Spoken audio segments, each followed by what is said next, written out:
Hello everyone, कैसे हो आप सब लोग। आई होप कि आप सभी बहुत अच्छे होंगे। तो आज की वीडियो में हम लोग यहाँ पे बात करेंगे अपने pharmacology B pharma 4th semester unit 1 के सेकंड एंड लास्ट वीडियो के बारे में, जिसमें हम लोग यहाँ पे अपने कंप्लीट फार्माकोकाइनेटिक्स को डिस्कस करने वाले हैं। यानी कि देखिए, जो हमारा complete absorption, distribution, metabolism, excretion है, इन सभी को हम लोग यहाँ पे इस सिंगल वीडियो में कंप्लीट कवर करेंगे। एंड देखिए, मुझे पता है कि बहुत ज़्यादा टाइम लग गया, बट बिलीव मी, आज की सिंगल वीडियो में जो टॉपिक और कंटेंट है, ये एटलीस्ट 7 से 8 वीडियो का कंटेंट है जो कि आप लोग को हम इस सिंगल वीडियो में प्रोवाइड करने वाले हैं। इसीलिए थोड़ा सा टाइम लग गया, तो so sorry for that. But यहाँ पे देखिए, इस वीडियो को देखने के बाद आप लोग को इन टॉपिक पे शायद कोई दूसरी वीडियो देखने की ज़रूरत नहीं पड़ेगी।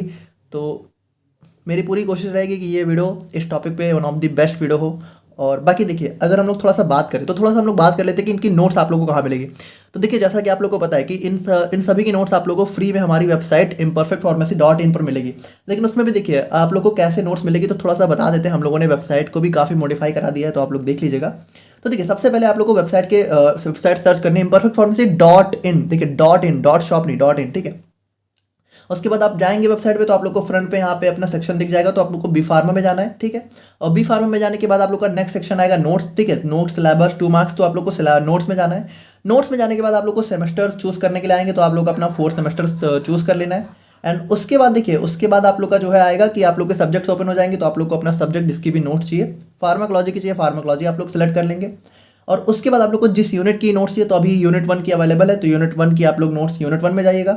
और उसके बाद फाइनली आप लोग का यहाँ पे डाउनलोड कंटेंट का ऑप्शन आ जाएगा। थोड़ा सा टाइम लगेगा अभी नोट्स डाउनलोड होने में, ये भी हम लोग जल्दी फिक्स कर देंगे। बट अभी यहाँ पे जैसे ही आप लोग डाउनलोड कंटेंट पे क्लिक करोगे, आप लोग के ऊपर नोट्स डाउनलोड होना स्टार्ट हो जाएंगी। थोड़ी देर वेट करोगे, बस नोट्स आपकी फाइल मैनेजर में सेव हो जाएंगी, ठीक है। तो ये था किस तरीके से आप यहाँ पे नोट्स डाउनलोड कर सकते हो। और नाउ अगेन अगर हम लोग यहाँ पे बात करें तो देखिए, लास्ट वीडियो में मैंने आप लोगों से कुछ क्वेश्चन पूछे थे। एंड देखिए, आप सभी ने ट्राई तो किया। वैसे पहली बात, मुझे बहुत ज़्यादा शिकायत है आप लोगों से। आप लोगों ने बहुत ही कम लोगों ने पहली बात तो आंसर ही किया है, ठीक है। तो देखिए, ऐसे चलेगा नहीं, ये बहुत अच्छी बात नहीं है। मेरा भी मन नहीं लगेगा, फिर आप लोग देख लीजिएगा, आप लोग जो आंसर नहीं कर रहे हो। और दूसरी बात की, जिन्होंने भी आंसर किया, तो देखिए आप सभी ने कुछ ना कुछ सही आंसर किए, बट 1-2 मिस्टेक सबसे हो गई। तो कुछ टॉप जो कमेंट्स हैं उनको हम यहाँ पे मेंशन करते हैं। जैसे सबसे पहला एक हमारा यशी साहू का कमेंट है, जिन्होंने सारे आंसर सही किए, बट यहाँ पे मतलब फादर ऑफ फार्माकोलॉजी उन्होंने मिस्टेक कर दी, जोनाथन परेरा कर दिया। सभी ने यहाँ पे इस क्वेश्चन में बहुत मिस्टेक करी है। देखिए, मुझे पता है आप लोगों ने गूगल सर्च किया, राइट, और आप लोगों को father of pharmacology Jonathan Pereira दिखे। बट देखिए, आप लोगों को गूगल सर्च पे नहीं चलना है, आप लोगों को के.डी. त्रिपाठी को फॉलो करना है। And KD. त्रिपाठी में साफ साफ मेंशन है Oswald Schmiedeberg as the father of pharmacology, ठीक है। तो फादर ऑफ फार्माकोलॉजी हमारे कौन है? ओसवाल्ड स्किमेंटबर्ग, ठीक है। तो ये हमारे फादर ऑफ फार्माकोलॉजी हो गए। Now father of Indian pharmacology हमारा सही है सर रामनाथ चोपड़ा। और एंगल ऑफ, देखिए, एंगल ऑफ इंट्रा मस्कुलर हम लोगों ने पूछा था, वो भी 90 डिग्री है, वो भी सही है, ठीक है। उसके बाद study of drug in human. अब देखिए, study of drug in human को ना हम लोग क्लिनिकल फार्माकोलॉजी के अंदर पढ़ते हैं। फार्माकोलॉजी क्या है? स्टडी ऑफ ड्रग है, बट वो यहाँ पे जनरल, ठीक है, सबके लिए। लेकिन अगर ह्यूमन की हम लोग बात करेंगे तो हम लोग बोलेंगे क्लिनिकल फार्माकोलॉजी। और उसके बाद एक क्वेश्चन था, इंसुलिन हम लोग किस रूट से देते हैं? तो वो हमारा हो जाता है सब क्यूटेनियस या फिर इंट्रावेनस रूट, ठीक है। दोनों रूट से हम लोग अलग अलग कंडीशन में दे सकते हैं। तो इनका कमेंट काफ़ी ज़्यादा सही था। बाकी इसके अलावा अगर हम लोग बात करें तो बैंग बॉय 5594 करके, तो इनका भी मतलब सही था काफ़ी कुछ। तो बाकी इनका भी फादर ऑफ फार्माकोलॉजी थोड़ा सा मिस्टेक है। और इंसुलिन भी यहाँ पे सब क्यूटेनियस से भी हम लोग दे सकते हैं, बाकी सही है इनका।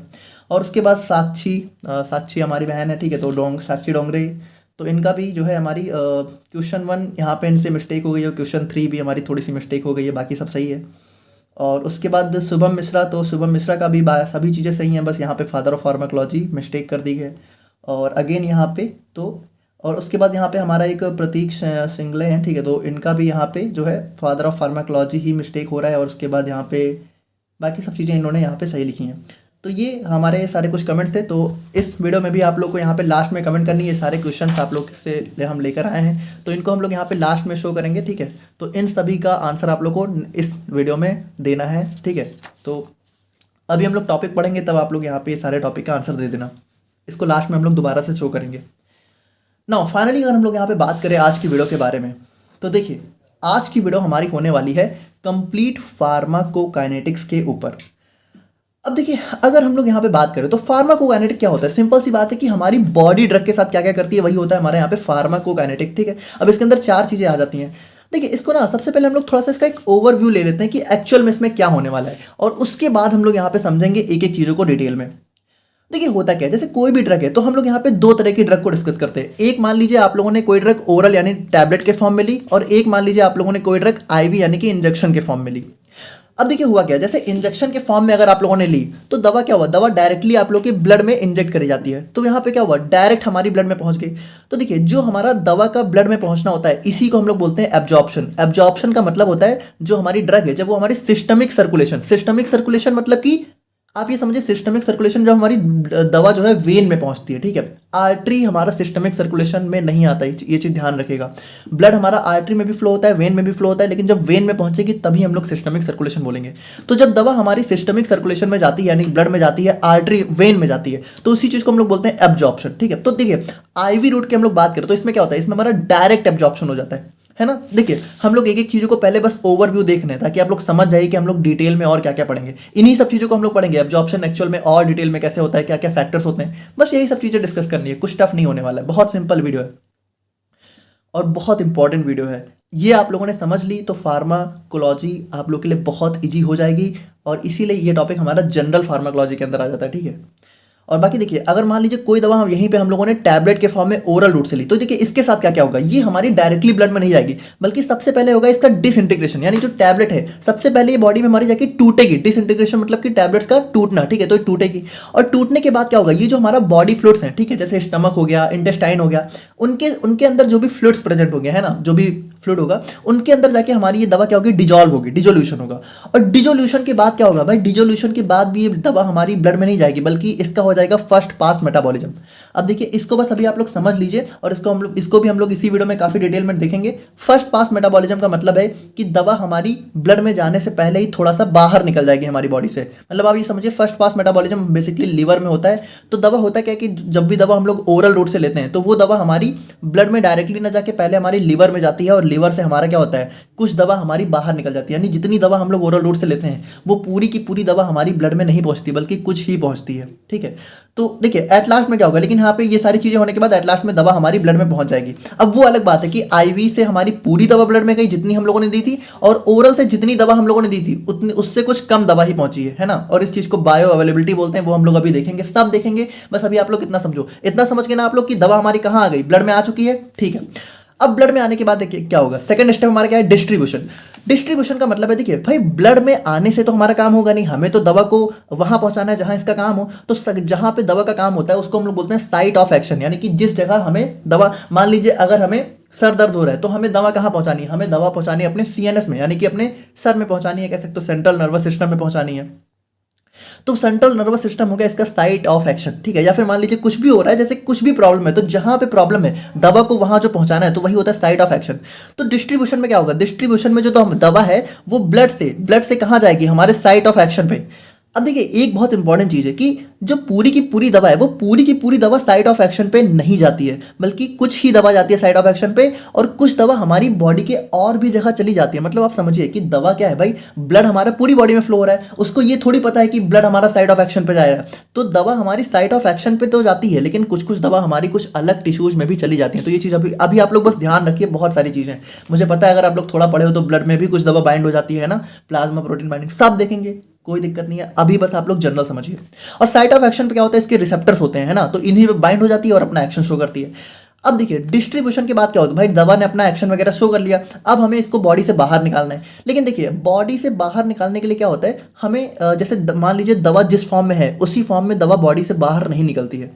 देखिए इसमें भी थोड़ा सा डिस्कस कर लें तो दवा जनरली होती क्या है, दवा जनरली होती है लाइपोफिलिक फॉर्म में, ठीक है, यानी लिपिड सॉल्युबल हमारी दवा होती है। और जब हमें बॉडी से बाहर निकालना है तो बॉडी से जो दवा बाहर निकलती है वो जनरली हमारे किससे, यूरिन से निकलती है। यूरिन मतलब हमारा जो है किडनी से निकलती है। अब देखिए यूरिन क्या होता है भाई, यूरिन हमारा वाटर होता है ना। तो दवा को अगर हमें यूरिन से बाहर निकालना है तो हमें उसे कन्वर्ट करना पड़ता है वाटर सॉल्युबल फॉर्म में। और लेकिन वो होती कौन सी फॉर्म में, लिपिड सॉल्युबल, यानी कि वो ऑयली नेचर की होती है, हमें उसे वाटर नेचर में कन्वर्ट होता है, हाइड्रोफिलिक नेचर में कन्वर्ट करना होता है। तो इसीलिए उसका होता है मेटाबॉलिज्म। और मेटाबॉलिज्म कहाँ होता है, मेटाबॉलिज्म की मेन साइट होती है लिवर, ठीक है। तो लीवर में क्या होता है, we change the drug into excretable form, यानी कि हम दवा को ऐसी फॉर्म में चेंज करते हैं कि वो हमारी दवा बॉडी से बाहर जा सके। भाई दवा ऐसा तो है नहीं कि हमें कंटिन्यूस का एक्शन चाहिए, हमें दवा को बाहर भी निकालना है, तो हमें बॉडी इसका मेटाबॉलिज्म कराना होता है। और देखिए एक चीज आप लोग समझिए, वैसे तो हम लोग इसको जनरली ऐसे पढ़ रहे हैं कि पहले इसका डिस्ट्रीब्यूशन होगा फिर इसका मेटाबॉलिज्म होगा। तो यहाँ पे देखिए मेटाबॉलिज्म में बेसिकली क्या होता है, we change the drug into excretable form, यानी कि हम दवा को ऐसी फॉर्म में कन्वर्ट करते हैं कि वो हमारी एक्सक्रीट हो सके, यानी कि उसको हम लोग क्या करते हैं, लाइपोफिलिक से हाइड्रोफिलिक फॉर्म में कन्वर्ट करते हैं। और उसके बाद क्या होता है, अब हम लोगों ने दवा को एक्सक्रीटेबल फॉर्म में कन्वर्ट कर दिया है, तो अब हमें उसको बाहर निकालना है, एक्सक्रीट करना है। तो बाहर कैसे निकलेगी, किडनी से। तो देखिए यही होता है फार्माकोकाइनेटिक्स के अंदर, क्या है, एब्जॉर्प्शन यानी दवा हमारी ब्लड में गई, डिस्ट्रीब्यूशन यानी दवा हमारी ब्लड से कहां गई, साइट ऑफ एक्शन पे गई, और उसके बाद मेटाबॉलिज्म यानी कि दवा को हमें बाहर निकालना है, तो उसको बाहर निकालने लायक बनाना है, ठीक है, उसको चेंज करना है थोड़ा सा, वो हमारा होता है मेटाबॉलिज्म। और फाइनली जब हमारी दवा बाहर निकल जाती है उसको हम लोग बोलते हैं एक्सक्रीशन। तो देखिए है ये बहुत सिंपल सी प्रोसेस, बस अब इन्हीं को क्या करना है भाई, इन्हीं को हमें थोड़ा सा डिटेल में पढ़ना है आज की वीडियो में। तो एक ओवरव्यू आप लोग समझ गए, आई होप आप लोग समझ गए होंगे। अब हम लोग यहाँ पे एक एक करके चीजों को देखते हैं। तो देखिए फार्माकोकाइनेटिक की बात करें, pharmacokinetic is the branch of pharmacology that studies how drug moves through out the body over time, यानी कि बॉडी से हमारी ड्रग कैसे मूव करती है, वही सारी चीजें होती है फार्माकोकाइनेटिक। अब देखिए इसके अंदर हमारे क्या होते हैं भाई, इसके अंदर हमारा 4 प्रोसेस होती है, ADME, absorption, distribution, metabolism, excretion. अब देखिए बहुत इंपॉर्टेंट चीज है कि एब्जॉर्प्शन, डिस्ट्रीब्यूशन, मेटाबॉलिज्म, एक्सक्रीशन को पढ़ने से पहले अगर हम लोग यहाँ पे एक चीज नोटिस करें, तो अब एक बात बताइए, सबसे पहले दवा हमारी कहाँ जा रही है, ब्लड में, ब्लड से दवा कहाँ जा रही है, हमारे साइट ऑफ एक्शन पे और अदर टिश्यूज में, और यहाँ से दवा कहाँ जा रही है भाई, उसके बाद भी हमारी दवा जो है लिवर में जा रही है, और लिवर से भी दवा कहाँ जा रही है, हमारी कह सकते हो किडनी में जा रही है। एक बात बताइए, क्या ये सारे रास्तों में ट्रैवल करते वक्त दवा को जो है कुछ बैरियर से नहीं क्रॉस करना पड़ रहा है। यानी देखिए पहला बैरियर क्या हो जा रहा है भाई, पहला बैरियर मतलब कि सबसे पहले दवा को जो है इस ब्लड वेसल की लाइनिंग को क्रॉस करके इसके अंदर जाना पड़ेगा। फिर यहाँ पे क्या होगा भाई, दवा ब्लड वेसल की लाइनिंग को क्रॉस करके हमारी सेल मेम्ब्रेन को क्रॉस करेगी, तब वो अपने साइट ऑफ एक्शन या फिर कह सकते हो अदर टिश्यूज में जाएगी। और उसके बाद क्या होगा भाई, उसको फिर से जो है लिवर में जाना है, तो लिवर में जाने के लिए भी उसको यहाँ पे मेम्ब्रेन्स को क्रॉस करना पड़ेगा, और यहाँ पे किडनी में एंटर करने के लिए भी हमारी उसको क्या होगा, मेम्ब्रेन्स को क्रॉस करना पड़ेगा। यानी अगर हम लोग यहां पे देखें तो जितना भी फार्माकोकाइनेटिक प्रोसेस है, एब्जॉर्प्शन, डिस्ट्रीब्यूशन, मेटाबॉलिज्म, एक्सक्रीशन, इन सभी में हमारी ड्रग को क्या करना पड़ रहा है, इन सभी में हमारी ड्रग को कुछ मेम्ब्रेन्स को क्रॉस करना पड़ रहा है, यानी कि मेम्ब्रेन्स के आर पार जाना पड़ रहा है। और देखिए ये जो दवा है ना, ये जो मेम्ब्रेन के आर पार जाती है तो ये इतनी आसानी से नहीं जाती है, या फिर इसके अलग अलग टाइप के मैकेनिज्म होते हैं। तो सबसे पहले हमें उन चीजों को पढ़ना होगा, है ना। तो यहाँ पे देखिए, now all the pharmacokinetic process involves transport of drugs across biological membrane, यानी कि देखिए सब में क्या होगा,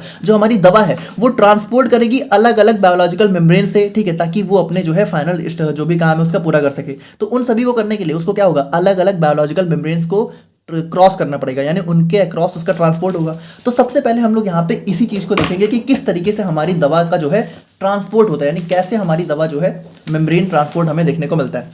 अब देखिए ये टॉपिक आप लोग को यहाँ पे बहुत अलग अलग नामों से एग्जाम में देखने को मिल सकता है, जैसे mechanism of transport of drugs या फिर मैकेनिज्म ऑफ ड्रग एब्जॉर्प्शन, है ना, ऐसे नामों से देखने को मिल सकता है।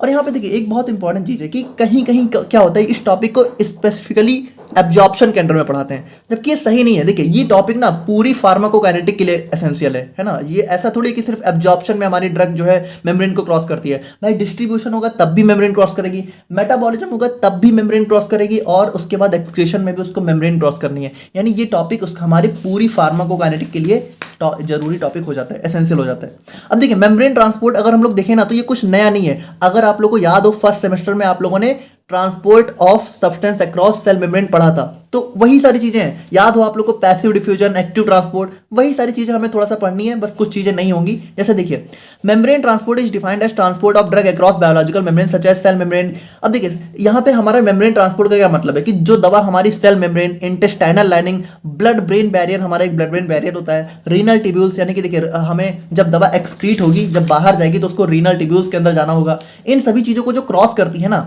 वही हमारा हो जाता है ट्रांसपोर्ट। अब देखिए ये हमारे बहुत अलग अलग टाइप से हो सकता है, मतलब इस ट्रांसपोर्ट के अलग अलग मैकेनिज्म हो सकते हैं।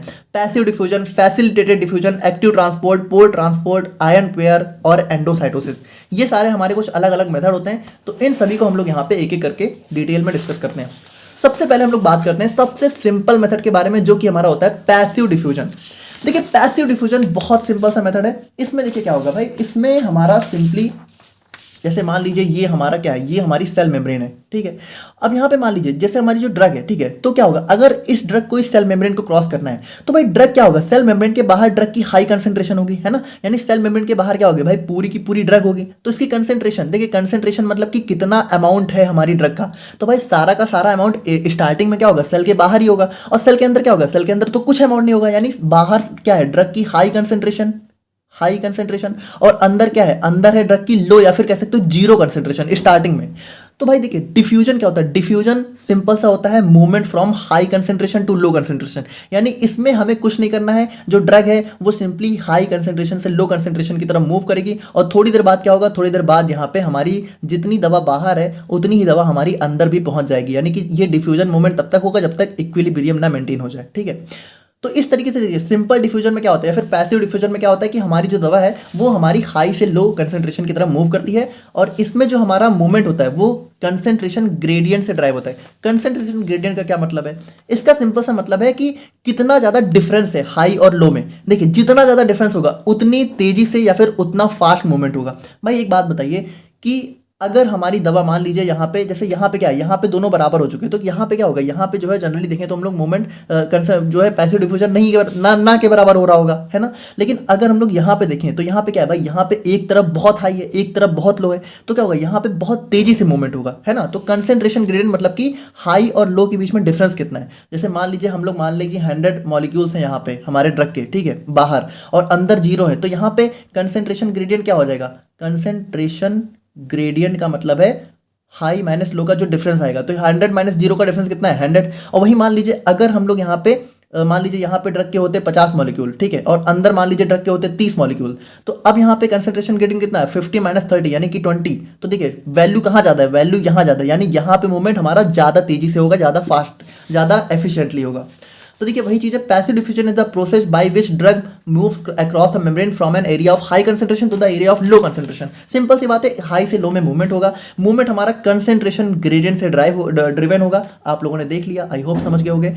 और this is the most important mechanism for majority of drugs. अब देखिए सबसे इंपॉर्टेंट चीज ये है कि हमारी जो ज्यादातर दवाएं है ना, वो हमारा इसी मैकेनिज्म के थ्रू यहाँ पे मूव करती हैं। This movement continues until equilibrium reach. और यहाँ पे देखिए ये मूवमेंट कब तक कंटिन्यू रहेगा, जब तक हमारा इक्विलिब्रियम ना आ जाए, यानी जितनी दवा हमारी बाहर हो जाए, जितनी दवा हमारी अंदर है उतनी ही जब बाहर हो जाएगी तो हमारा मूवमेंट स्टॉप हो जाएगा, या फिर कह सकते हो एक इक्विलिब्रियम में हो जाएगा, है ना। बेसिकली यहाँ पे देखिए यहाँ पे डायनामिक इक्विलिब्रियम होता है, तो अगर आप लोगों को पता है तो आप लोग समझ रहे होंगे। It depends on factors like drugs lipophilicity and molecular size. और यहाँ पे देखिए ये हमारा देखिए बहुत इंपॉर्टेंट चीज है एक, कि देखिए हमारी जो ड्रग है ना, तो ये ड्रग में पैसिव डिफ्यूजन तभी होगा जब वो हमारी किस नेचर की होगी, लाइपोफिलिक नेचर की होगी। लाइपोफिलिक का क्या मतलब होता है, लाइपोफिलिक का मतलब होता है लिपिड सॉल्युबल, ठीक है। और लिपिड सॉल्युबल मतलब कि यहाँ पे देखिए भाई, यानी कि थोड़ा सा ऑयली नेचर की ड्रग। क्यों, क्योंकि देखिए जो हमारी सेल मेम्ब्रेन है ये क्या होती है भाई, सेल मेम्ब्रेन हमारी किससे बनी होती है, आप लोग को अगर याद हो तो मेम्ब्रेन किससे बनी होती है, बाई लेयर ऑफ किससे, फॉस्फोलिपिड से। और फॉस्फोलिपिड क्या है, एक टाइप का लिपिड है, यानी सेल मेम्ब्रेन का नेचर कैसा होता है, लिपिड। और आप लोगों ने एक कॉन्सेप्ट पढ़ा होगा लाइक डिजॉल्व लाइक, यानी कि अगर हमारा सेल मेम्ब्रेन का नेचर लिपिड नेचर का है तो इसमें जो ड्रग एंटर करेगी वो भी हमारी लिपिड नेचर की ही होनी चाहिए, तभी एंटर कर पाएगी। अगर वो हमारे वाटर नेचर की होगी, यानी कि हाइड्रोफिलिक नेचर की होगी, तो वो एंटर नहीं कर पाएगी। यानी कि देखिए पैसिव डिफ्यूजन हमारा तभी होगा जब हमारी ड्रग का नेचर जो है लिपिड सॉल्युबल हो और मॉलिक्यूलर साइज। और देखिए सबसे इंपॉर्टेंट चीज ये है कि भाई ऐसा थोड़ी है कि हमारी बहुत बड़ी ड्रग हो तो वो सेल मेम्ब्रेन के अंदर एंटर कर जाएगी। देखिए सेल मेम्ब्रेन के अंदर भी एंटर कैसे करती है, इसके अंदर कुछ छोटे छोटे से पोर्स होते हैं ना, या फिर जो है कह सकते हो लिपिड सॉल्युबल है तो डायरेक्टली भी आ जाती है। तो देखिए इसमें क्या है, ड्रग का साइज ना बहुत स्मॉल होना चाहिए, ऐसा नहीं कि ड्रग का साइज बहुत बड़ा होगा तो नहीं हो पाएगा। तो यहाँ पे देखिए हम लोग थोड़ा सा यहाँ पे देख सकते हैं कि हाई कंसेंट्रेशन इधर लो है, तो यहाँ पे मूवमेंट हमारा नॉर्मली जो है बिना किसी जो है एनर्जी सोर्स के या फिर हो जाएगा। नाउ सेकंड हमारा आ जाता है पोर ट्रांसपोर्ट।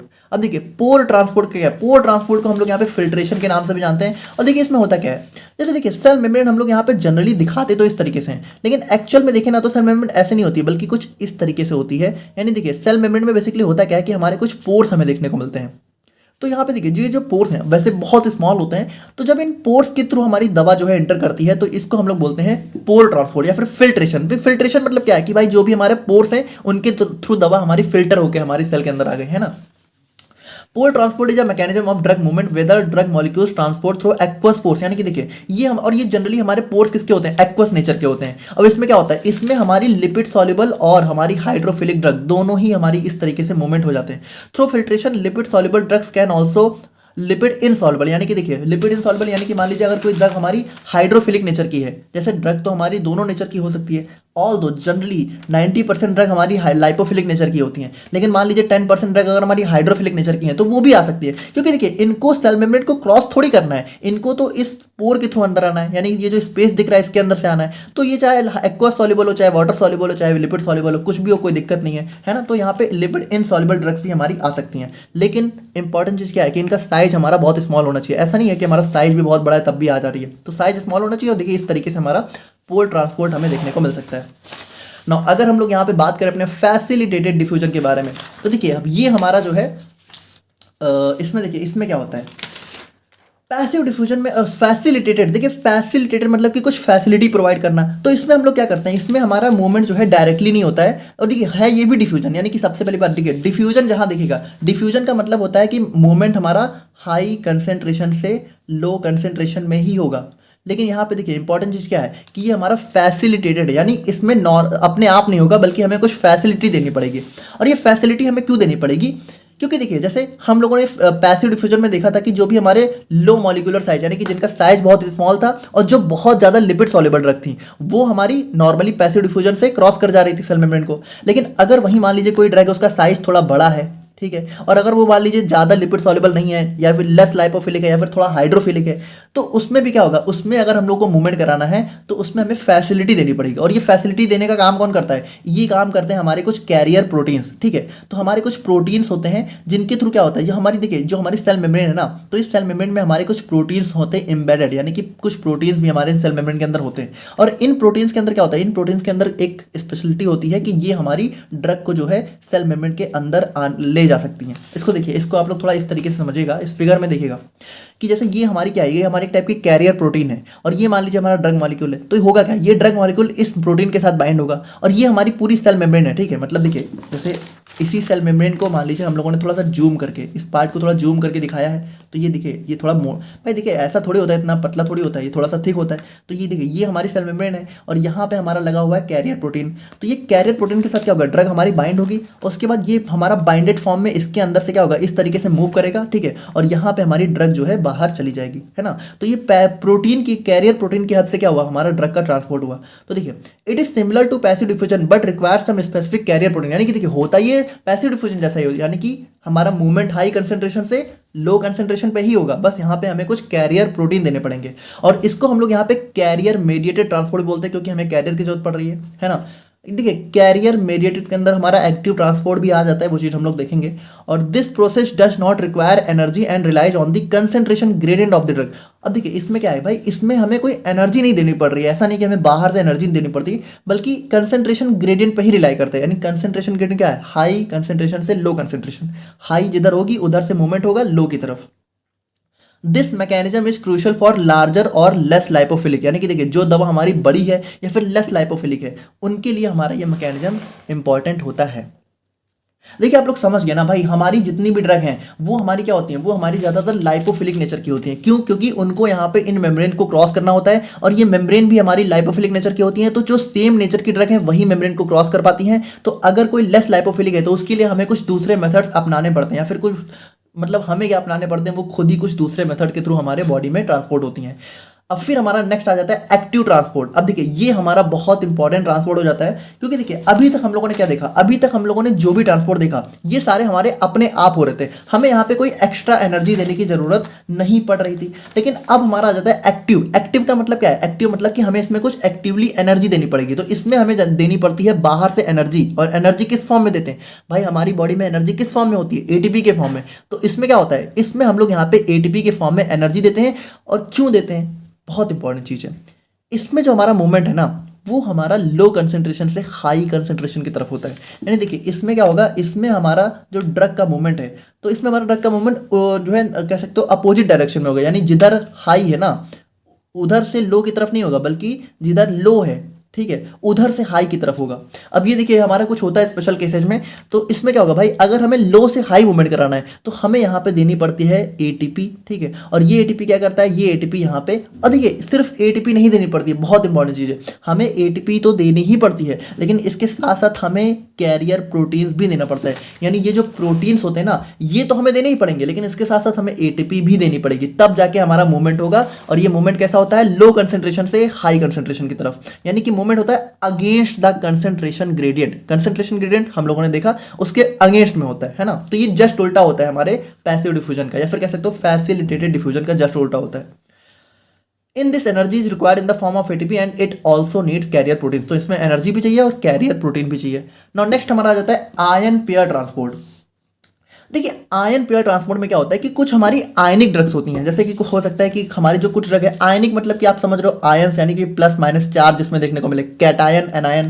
प्लस हमारा क्या होता है, पॉजिटिव चार्ज हमारा होता है कैटायन, नेगेटिव होता है एनायन। तो कुछ ड्रग हो सकता है कि कुछ ड्रग हमारी ऐसी फॉर्म में हो जो कि जिनके ऊपर हमें चार्ज देखने को मिले। तो ये जो चार्ज ड्रग होती है ना, इनका मूवमेंट हमारा जो है आयन पेयर ट्रांसपोर्ट के थ्रू हो सकता है। तो इसमें देखिए होता क्या है, इसमें देखिए हम लोग फिगर से ही समझते हैं, तब आप लोग ज़्यादा क्लियर समझोगे। देखिए इसमें होता ये है कि जैसे मान लीजिए ये हमारी जो है एक ड्रग है, ठीक है, ये हमारी एक ड्रग है, कैटायनिक ड्रग है, जिसमें हमें पॉजिटिव चार्ज देखने को मिल रहा है। तो ये होगा क्या, ये हमारा जो है, देखिए अब से इंपॉर्टेंट चीज़ ये है कि एक कॉन्सेप्ट आप लोग यहाँ पे और समझ लीजिए। एक होता है आयनिक, ठीक है, आयनिक या फिर कह सकते हो आयोनाइज्ड, और एक होता है अनआयोनाइज्ड। तो देखिए आप लोगों में से कुछ लोगों को पता भी होगा, बट नहीं पता तो आप लोग समझ लीजिए, इसको बिल्कुल बिल्कुल अपने दिमाग में फिट कर लीजिए कि अगर कोई आयोनाइज्ड ड्रग है तो वो क्या होगी, वो हमारी होगी वाटर सॉल्युबल। क्या होगी, वाटर सॉल्युबल, या फिर इसी को हम लोग क्या बोल सकते हैं, हाइड्रोफिलिक, हाइड्रोफिलिक, ठीक है। और अगर कोई हमारी अनआयोनाइज्ड ड्रग होगी तो वो क्या होगी, वो होगी हमारी लिपिड सॉल्युबल। क्या होगी, लिपिड सॉल्युबल, या फिर इसी को हम लोग बोलते हैं लाइपोफिलिक। अब आप एक बात बताइए, हम लोगों ने इतनी देर में क्या देखा कि जो हमारी ड्रग है वो अनआयोनाइज्ड फॉर्म में होगी, तभी हमारी सेल मेम्ब्रेन को क्रॉस कर पाएगी, है ना। और अगर कोई ड्रग हमारी आयोनाइज्ड फॉर्म में होगी, आयोनाइज्ड, देखिए अनआयोनाइज्ड और आयोनाइज्ड आप लोग समझ रहे हो ना। अनआयोनाइज्ड मतलब कि जो कि मतलब कि देखिए जहाँ पे हमें प्लस माइनस चार्ज ना देखने को मिले, पॉजिटिव नेगेटिव ना देखने को मिले। और आयोनाइज्ड यानी कि जहाँ पे हमें जो है ड्रग में चार्ज देखने को मिले, या तो वो कैटायन के फॉर्म में हो, एनायन के फॉर्म में हो। तो देखिए अगर हमारी ड्रग आयोनाइज्ड फॉर्म में तो वाटर सॉल्युबल है, तो ये देखिए अगर ये हमारी कैटायनिक ड्रग है तो ये क्या होगा, ये हमारी हाइड्रोफिलिक नेचर की हो गई, तो ये हमारी सेल मेम्ब्रेन को क्रॉस नहीं कर पाएगी। तो अगर हमें इसे सेल मेम्ब्रेन को क्रॉस कराना है तो हमें इसे किस फॉर्म में कन्वर्ट करना होगा, अनआयोनाइज्ड फॉर्म में कन्वर्ट करना होगा। और अनआयोनाइज्ड फॉर्म में कन्वर्ट करने के लिए क्या होगा कि हम लोग यहाँ पे अगर इसको जो है कोई किसी निगेटिव चार्ज से इसको जो है कंबाइन करा दें, तो देखिए जैसा कि आप लोग को पता है कि मान लीजिए एक पॉजिटिव हो और एक निगेटिव हो, तो ये मिलके क्या बना लेता है, हमारा अनआयोनाइज्ड। जैसे Na प्लस और Cl माइनस, ये दोनों क्या है, ये दोनों हमारा आयोनाइज्ड है, लेकिन इन दोनों को कंबाइन करके हमारा क्या बन गया, NaCl। अब ये क्या है, ये हमारा अनआयोनाइज्ड है। तो उसी तरीके से ये जो हमारा पॉजिटिव है, इसको हम लोग क्या होता है, ये हमारी बॉडी के अंदर ही कुछ एंडोजेनस मतलब हमारी बॉडी के अंदर ही कुछ एनायंस प्रेजेंट रहते हैं। ये उनके साथ क्या होता है, उनके साथ बॉन्ड बना लेती है, और उनके साथ यहाँ पे बॉन्ड बना के ये क्या होता है, आयन पेयर कॉम्प्लेक्स के फॉर्म में कन्वर्ट हो जाती है। अब देखिए ये क्या है, अब ये एक अनआयोनाइज्ड फॉर्म है, यानी कि अब ये लिपिड सॉल्युबल हो गया। तो ये क्या होगा, ये हमारी सेल मेम्ब्रेन को क्रॉस कर जाएगा, और सेल मेम्ब्रेन को क्रॉस करने के बाद क्या होगा भाई, ये जो एंडोजेनस एनायन था, ठीक है, ये जो हमारा नेगेटिव चार्ज वाला एंडोजेनस एनायन था, ये अलग हो जाएगा, और हमारी ड्रग यहाँ पे फाइनली इससे अलग होकर हमारे सेल मेम्ब्रेन के अंदर पहुंच जाएगी। तो ये हो जाता है हमारे यहाँ पे आयन पेयर ट्रांसपोर्ट। बहुत ही सिंपल है, आई होप आप लोग समझ गए होंगे। थोड़ा सा लैंग्वेज देख लेते हैं। जैसे कि देखिए इसमें क्या होता है, ion pair transport is a mechanism of drugs transport in which drugs are transported across cell membrane as a part of a paired complex with an endogenous ion, endogenous ion, ठीक है। तो वही चीज़ है, अगर देखिए भाई अगर हमारा पॉजिटिव ड्रग है तो उसके लिए एंडोजेनस आयन क्या होगा, निगेटिव होगा, और अगर हमारा निगेटिव चार्ज ड्रग है तो उसके लिए एंडोजेनस आयन पॉजिटिव होगा। इन it particularly relevant for drugs that are poorly soluble and have low membrane permeability। permeability का मतलब कि हमारी ड्रग जो है कितनी इजिली मेम्ब्रेन को क्रॉस कर सकती है, वही होती है उसकी permeability।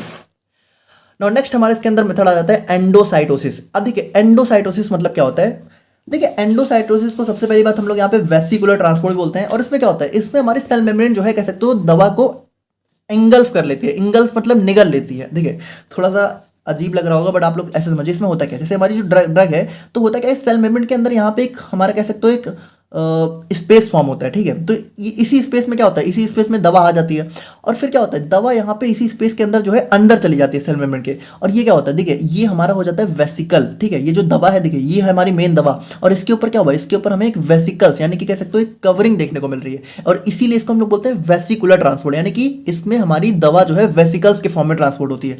तो यही वेसिकल्स क्या होता है, यही वेसिकल्स हमारा यहाँ पे जो है कह सकते हो अंदर आते हैं और फिर यहाँ पे बाहर निकल जाते हैं। अब देखिए जो अंदर आने की प्रोसेस होती है इसको हम लोग बोलते हैं एंडोसाइटोसिस और जो बाहर निकलता है उसको हम लोग बोलते हैं एक्जोसाइटोसिस। सिंपल सी बात है। बाकी मेन हमारा ये एंडोसाइटोसिस होता है। तो इसमें देखिए क्या होता है, ये हमारा वेसिकुलर ट्रांसपोर्ट होता है और देखिए endocytosis is a process where a cell engulf मतलब निगल लेती है ना, substance from its surrounding by wrapping them, और रैप कर लेती है। रैप मतलब कि उसको अपने जो है कह सकते हो एक रैपिंग, आप लोग समझ ही रहे हो ना कि रैप कर देना, आवरण चढ़ा देना। तो उसको रैप कर लेती है in it cell membrane and forming a vesicle, और हमारा एक वेसिकल बन जाता है। और ये हमारा देखिए ये हमारा दो टाइप का होता है। अगर मान लीजिए हमारी जो सेल है, ठीक है, वो कोई सॉलिड पार्टिकल को इंगल्फ कर रही है तो उसको हम लोग बोलते हैं फैगोसाइटोसिस और इसको हम लोग यहाँ पे सेल ईटिंग के नाम से भी जानते हैं। यानी कि देखिए सेल ने क्या किया, किसी सॉलिड पार्टिकल को इंगल्फ किया। और अगर वहीं मान लीजिए सेल किसी लिक्विड पार्टिकल को इंगल्फ कर रही है तो इसको हम लोग बोलते हैं पिनोसाइटोसिस और इसको हम लोग यहाँ पे सेल ड्रिंकिंग के नाम से भी जानते हैं। तो ये हो जाता है हमारे यहाँ पे method of transport across cell membrane. I hope कि आप लोग समझ गए होंगे। अब हम लोग यहाँ पे फाइनली बात करते हैं अपने आज के मेन टॉपिक्स के बारे में, जो कि हमारा हो जाता है एब्जॉर्प्शन। देखिए अगेन यहाँ पे सभी का टाइम स्टैम्प आप लोगों को वीडियो में देखने को मिल ही रहा है। तो अगर आप लोगों को लग रहा है कि कुछ टॉपिक्स बहुत ज़्यादा लेंदी हो जा रहे हैं तो आप लोग यहाँ पे अपने टाइम स्टैम्प के हिसाब से एडजस्ट करके देख सकते हो, है ना। तो देखिए अब हम लोग यहाँ पे बात करेंगे अपने फाइनली एडीएमई के बारे में। देखिए इससे पहले हम लोगों ने जो भी टॉपिक डिस्कस किए वो एडीएमई को समझने के लिए बहुत ज़रूरी थे। तो आई होप कि आप लोग वो सारी चीज़ें समझ रहे होंगे। और अगर हम लोग यहाँ पे बात करें अपने एब्जॉर्प्शन के बारे में तो देखिए एब्जॉर्प्शन में हम लोगों ने क्या देखा, एब्जॉर्प्शन का बेसिकली मतलब होता है कि दवा का हमारा ब्लड में पहुंचना या फिर सिस्टमिक सर्कुलेशन में पहुंचना। तो देखिए absorption is defined as movement of blood from its site of administration, यानी कि देखिए साइट ऑफ एडमिनिस्ट्रेशन ने जिस साइट से हम लोगों ने लिया, जैसे अगर हम लोग ओरल रूट से ले रहे हैं तो साइट ऑफ एडमिनिस्ट्रेशन क्या है, ओरल रूट। और अगर हम लोग यहाँ पे आईवी रूट से ले रहे हैं तो साइट ऑफ एडमिनिस्ट्रेशन क्या है, हमारा वेन हो गया, है ना। तो वेन्स, अब देखिए जब हमारा ओरल रूट से हम लोग लेते हैं, सॉरी आईवी से लेते हैं, तो इसमें क्या होता है, इसमें हमारा डायरेक्ट एब्जॉर्प्शन होता है। इसमें हमारा डायरेक्टली हम लोग क्या होते हैं, हम लोग यहाँ पे कह सकते हो जहाँ ब्लड में ही अपने ब्लड ही हमारा साइड ऑफ एडमिनिस्ट्रेशन हो जाता है टू द सिस्टमिक सर्कुलेशन, यानी कि साइट ऑफ एडमिनिस्ट्रेशन से हमारा सिस्टमिक सर्कुलेशन में जो है दवा की पहुंचने की जो प्रोसेस होती है वही हमारा हो जाता है absorption.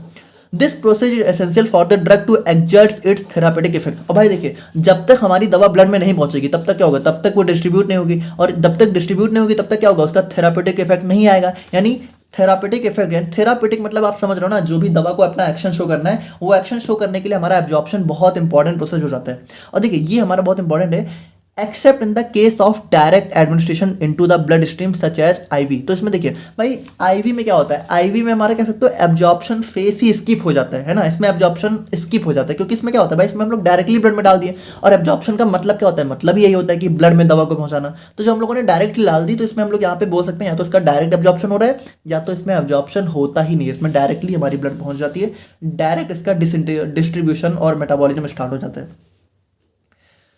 For a better absorption the drug should be lipid soluble in nature. और यहाँ पे देखिए अगेन जैसा कि मैंने आप लोगों को बताया कि अगर हमारी दवा को एब्जॉर्ब होना है अच्छे से, तो देखिए भाई एब्जॉर्ब होने के लिए क्या होगा भाई, उसको यहाँ पे ब्लड वेसल्स की मेम्ब्रेन को क्रॉस करना होगा। तो उसके लिए क्या होगा, उसका ड्रग का लिपिड सॉल्युबल होना बहुत जरूरी है ना। Because only lipid soluble drugs can cross the biological membrane. क्योंकि देखिए भाई बायोलॉजिकल मेम्ब्रेन का मतलब है कि कोई भी टाइप की मेम्ब्रेन हो, चाहे वो ब्लड वेसल की हो, चाहे सेल की हो, चाहे इंटेस्टाइन की हो, चाहे किडनी की हो, वो सभी हमारी बायोलॉजिकल मेम्ब्रेन आ जाती हैं। और देखिए एट लास्ट में सारी मेम्ब्रेन हमारी एक टाइप से सेल मेम्ब्रेन ही होती है, आप लोग समझ रहे होंगे। If a drug is administered from oral route, it has to cross the membranes of GIT and blood vessels to reach the blood। यानी कि देखिए भाई अगर हमारी कोई दवा ओरल रूट से लेती है तो हम लोग क्या होता है भाई, ओरल रूट से हम लोग लेते हैं तो सबसे पहले वो स्टमक में जाती है, स्टमक से इंटेस्टाइन में जाती है। तो देखिए उसको यहाँ पे स्टमक इंटेस्टाइन ये सब क्या होता है, GIT का पार्ट होता है। तो उसको सबसे पहले GIT को क्रॉस करना होता है। Therefore it should be in lipid form. यहाँ पे इसीलिए देखिए जब भी हम लोग कोई दवा ओरल रूट से लेते हैं तो उसका तो लिपिड फॉर्म में होना बहुत जरूरी है, ठीक है।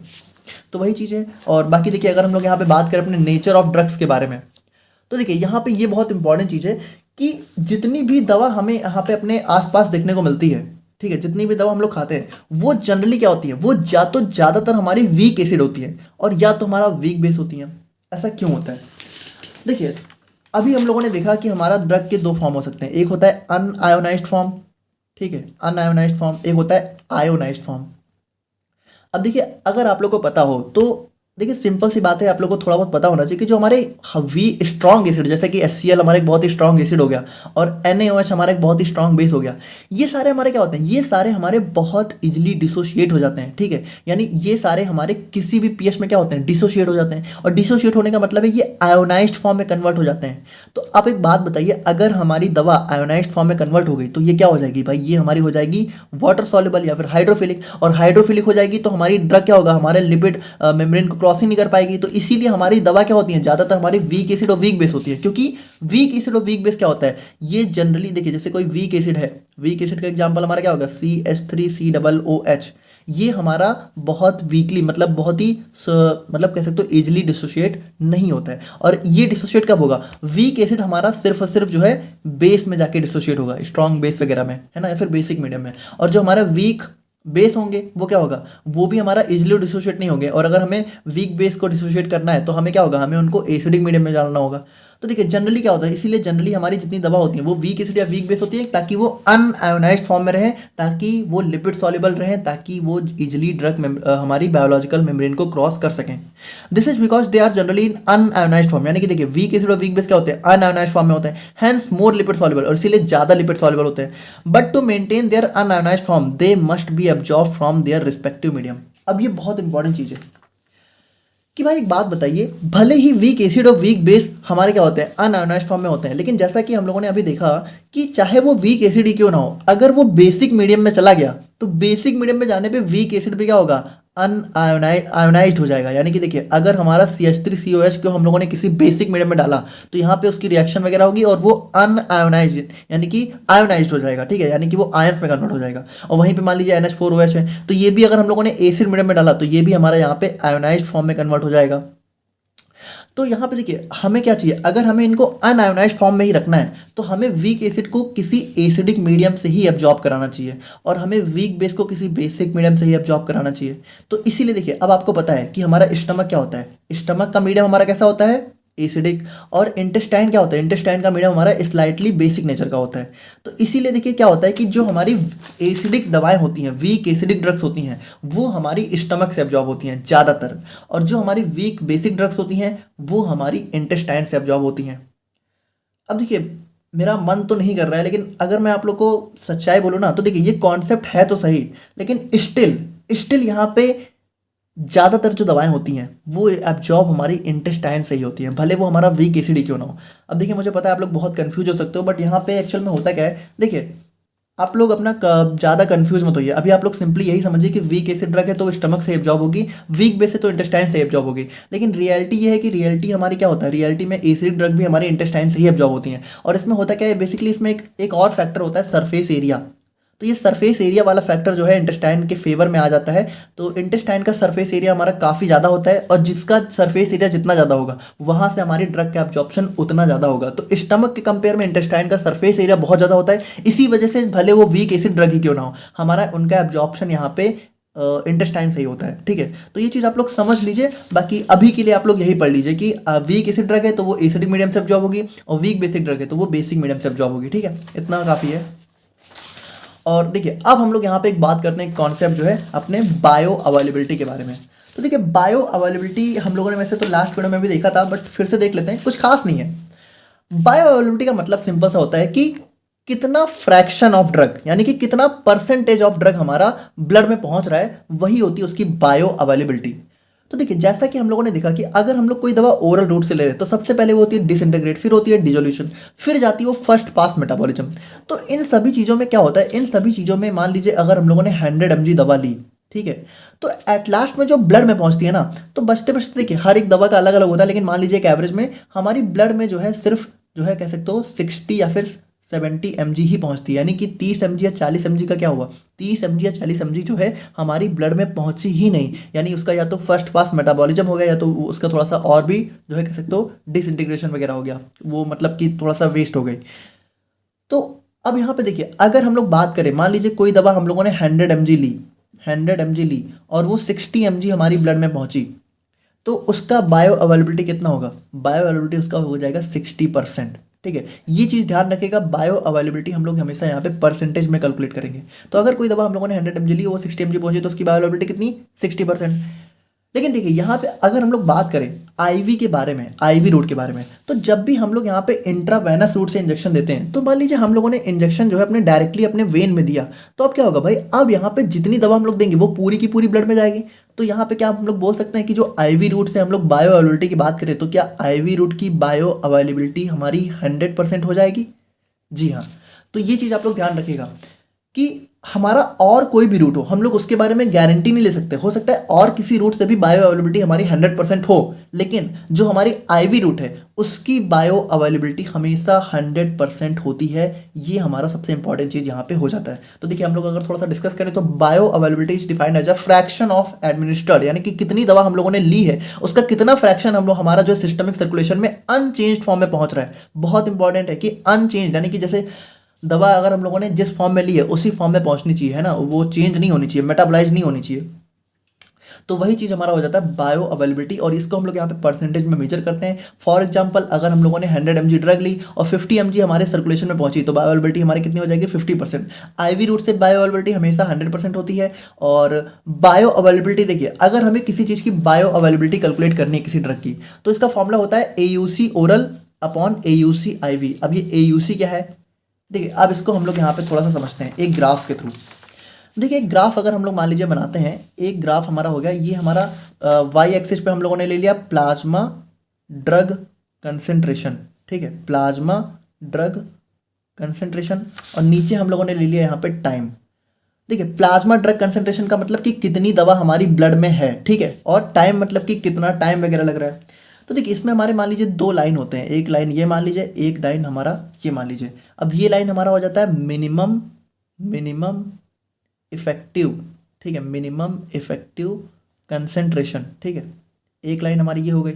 और फिर एक लाइन हमारी हो जाती है यहाँ पे maximum effective concentration, maximum effective concentration, ठीक है, और या फिर इसी को हम लोग बोल सकते हैं कि मिनिमम टॉक्सिक वैल्यू, या फिर कह सकते हो मिनिमम टॉक्सिक कंसेंट्रेशन। तो यहाँ पे देखिए होता क्या है, जैसे ये लाइन जो होती है, तो ये लाइन हमारी ये शो करती है कि अगर हमें किसी दवा का, ठीक है, किसी दवा का एक्शन चाहिए, तो उसका ग्राफ जो है, ठीक है, वो यहाँ पे इस लाइन के ऊपर आना चाहिए, है ना। तो यहाँ पे देखिए मान लीजिए कि उसकी देखिए ये लाइन क्या है, ये लाइन हमारा वाई एक्सिस शो करिए प्लाज्मा ड्रग कंसेंट्रेशन।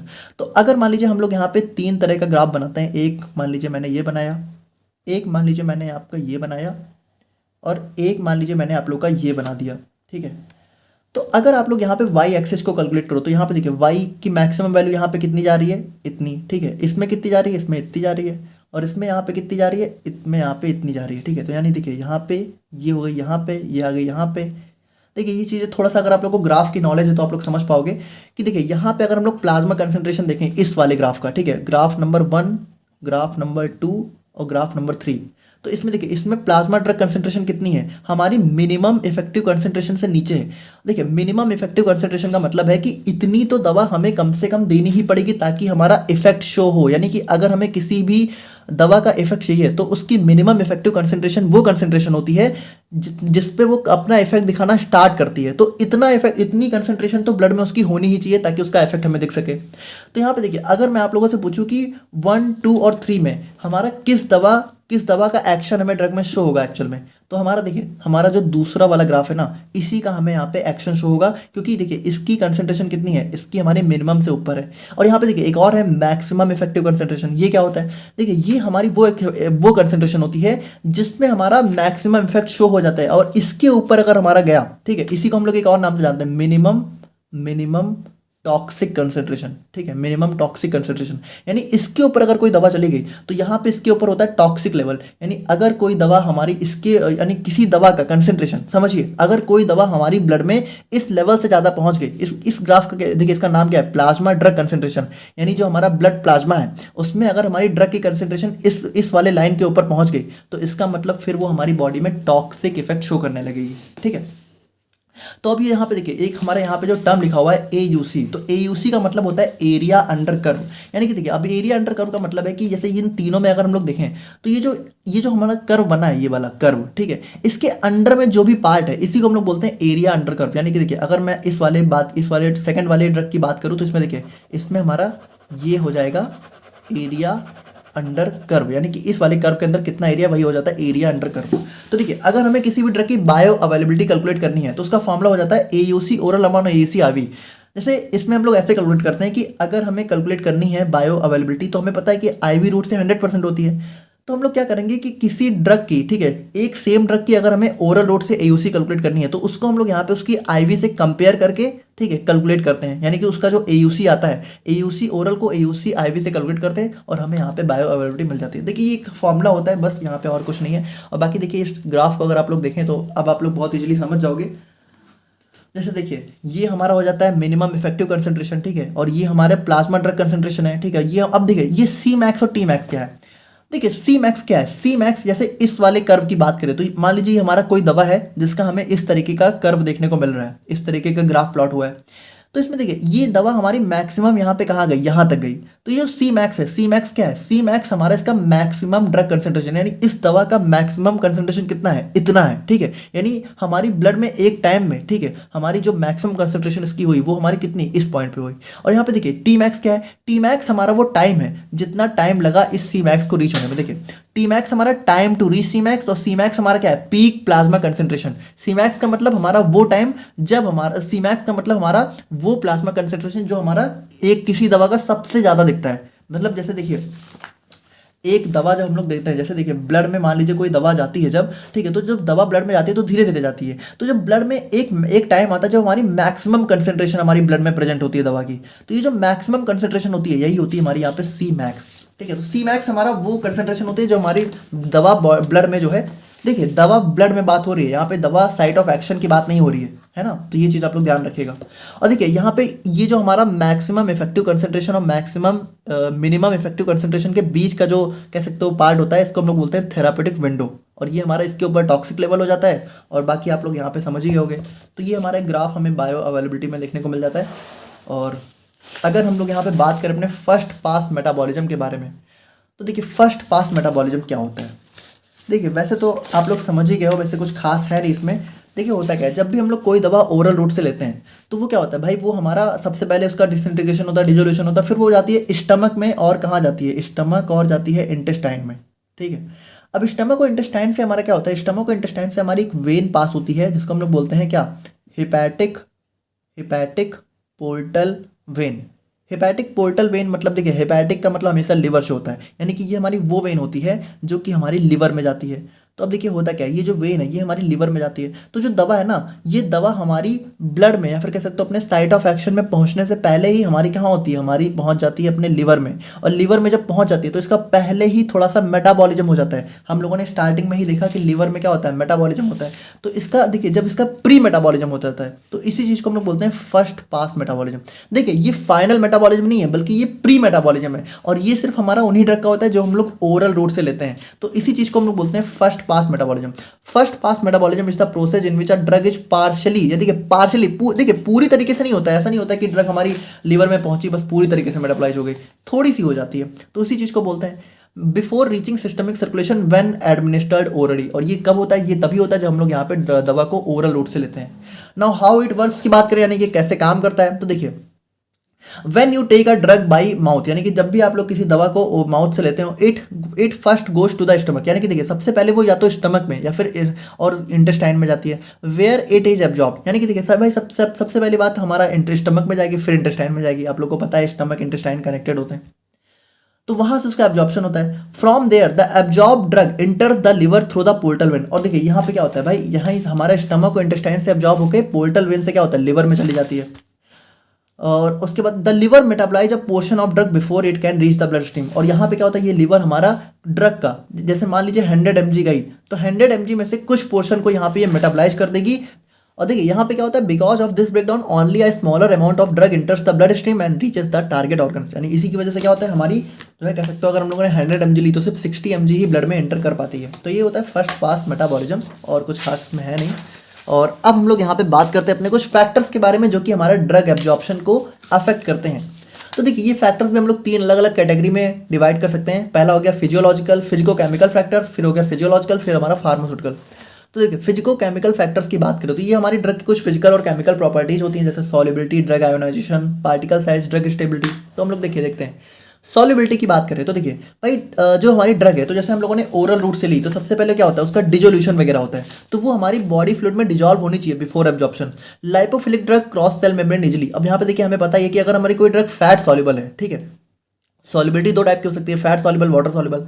तो भाई सिंपल सी बात है, फैट सॉल्युबल क्या होगा, सेल मेम्ब्रेन इजीली क्रॉस कर जाएगी, जबकि वाटर सॉल्युबल क्या होगा, उसके लिए हमें कुछ कैरियर प्रोटीन देने पड़ेंगे, कैरियर मेडिएटेड ट्रांसपोर्ट से हमें उसको ट्रांसपोर्ट कराना पड़ेगा। और फिर नेक्स्ट आ जाता है ड्रग आयोनाइजेशन एंड पीएच। तो इसमें क्या होता है, देखिए भाई ज़्यादातर ड्रग हमारी वीक एसिड और वीक बेस होती हैं। अब हमें पता है नॉन आयोनाइज ड्रग हमारी लिपिड सॉल्युबल होती हैं, इजीली एब्जॉर्ब हो जाती हैं, जबकि आयोनाइज ड्रग क्या होती हैं, वाटर सॉल्युबल होती हैं, लेस एब्जॉर्ब होती हैं। बहुत सिंपल है, कुछ खास नहीं है। पार्टिकल साइज की बात करें, स्मॉल पार्टिकल साइज का फास्टर एब्जॉर्प्शन होता है ना, और लार्ज पार्टिकल साइज है तो वहाँ पे थोड़ा सा प्रॉब्लम होगी।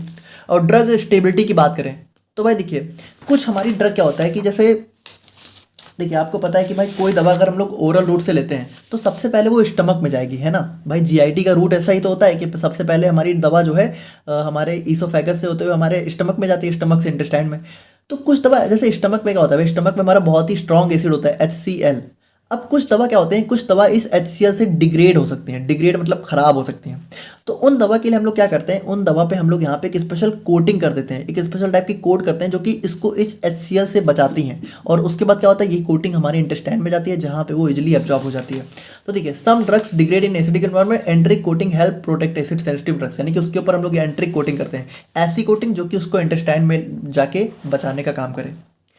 फिजियोलॉजिकल फैक्टर्स की बात करें तो यहाँ पे देखिए हमारा गैस्ट्रिक इम्पटिंग, सरफेस एरिया और फर्स्ट पास मेटाबॉलिज्म। तो ये हमारे कुछ बायोलॉजिकल फैक्टर्स होते हैं। सबसे पहला हो गया गैस्ट्रिक इम्पटिंग। देखिए गैस्ट्रिक इम्पटिंग का मतलब है कि जो हमारा स्टमक है, ठीक है, वो जितनी जल्दी खाली होगा, भाई सिंपल सी बात है, हमारा वो उतनी ज़्यादा हमारी दवा फास्ट एब्जॉर्ब होगी, ठीक है। तो जैसे खाली पेट, इसको सिंपली समझिए कि खाली पेट अगर हम लोग दवा लेते हैं तो वो ज़्यादा जल्दी एब्जॉर्ब होती है, ठीक है। और अगर हमारा हम लोग खाना खाने के बाद दवा ले रहे हैं तो उसका एब्जॉर्प्शन यहाँ पे डिले हो जाता है। अब देखिए यहाँ पे आप लोग कंफ्यूज मत होइएगा कि फिर हम लोग कुछ दवा को खाने के बाद क्यों लेते हैं। तो देखिए हर दवा का एक अलग अलग टाइप का स्पेसिफिक एक्शन होता है ना। कुछ दवा हमें धीरे धीरे चाहिए होती है, हमें नहीं चाहिए कि कुछ दवा हमारी बहुत तेज़ी से एक्शन शो करे। तो वो सारी चीज़ें डिपेंड करती हैं, बट आप लोग इतना समझिए कि अगर खाली पेट दवा लोगे तो वो जल्दी एब्जॉर्ब होगी।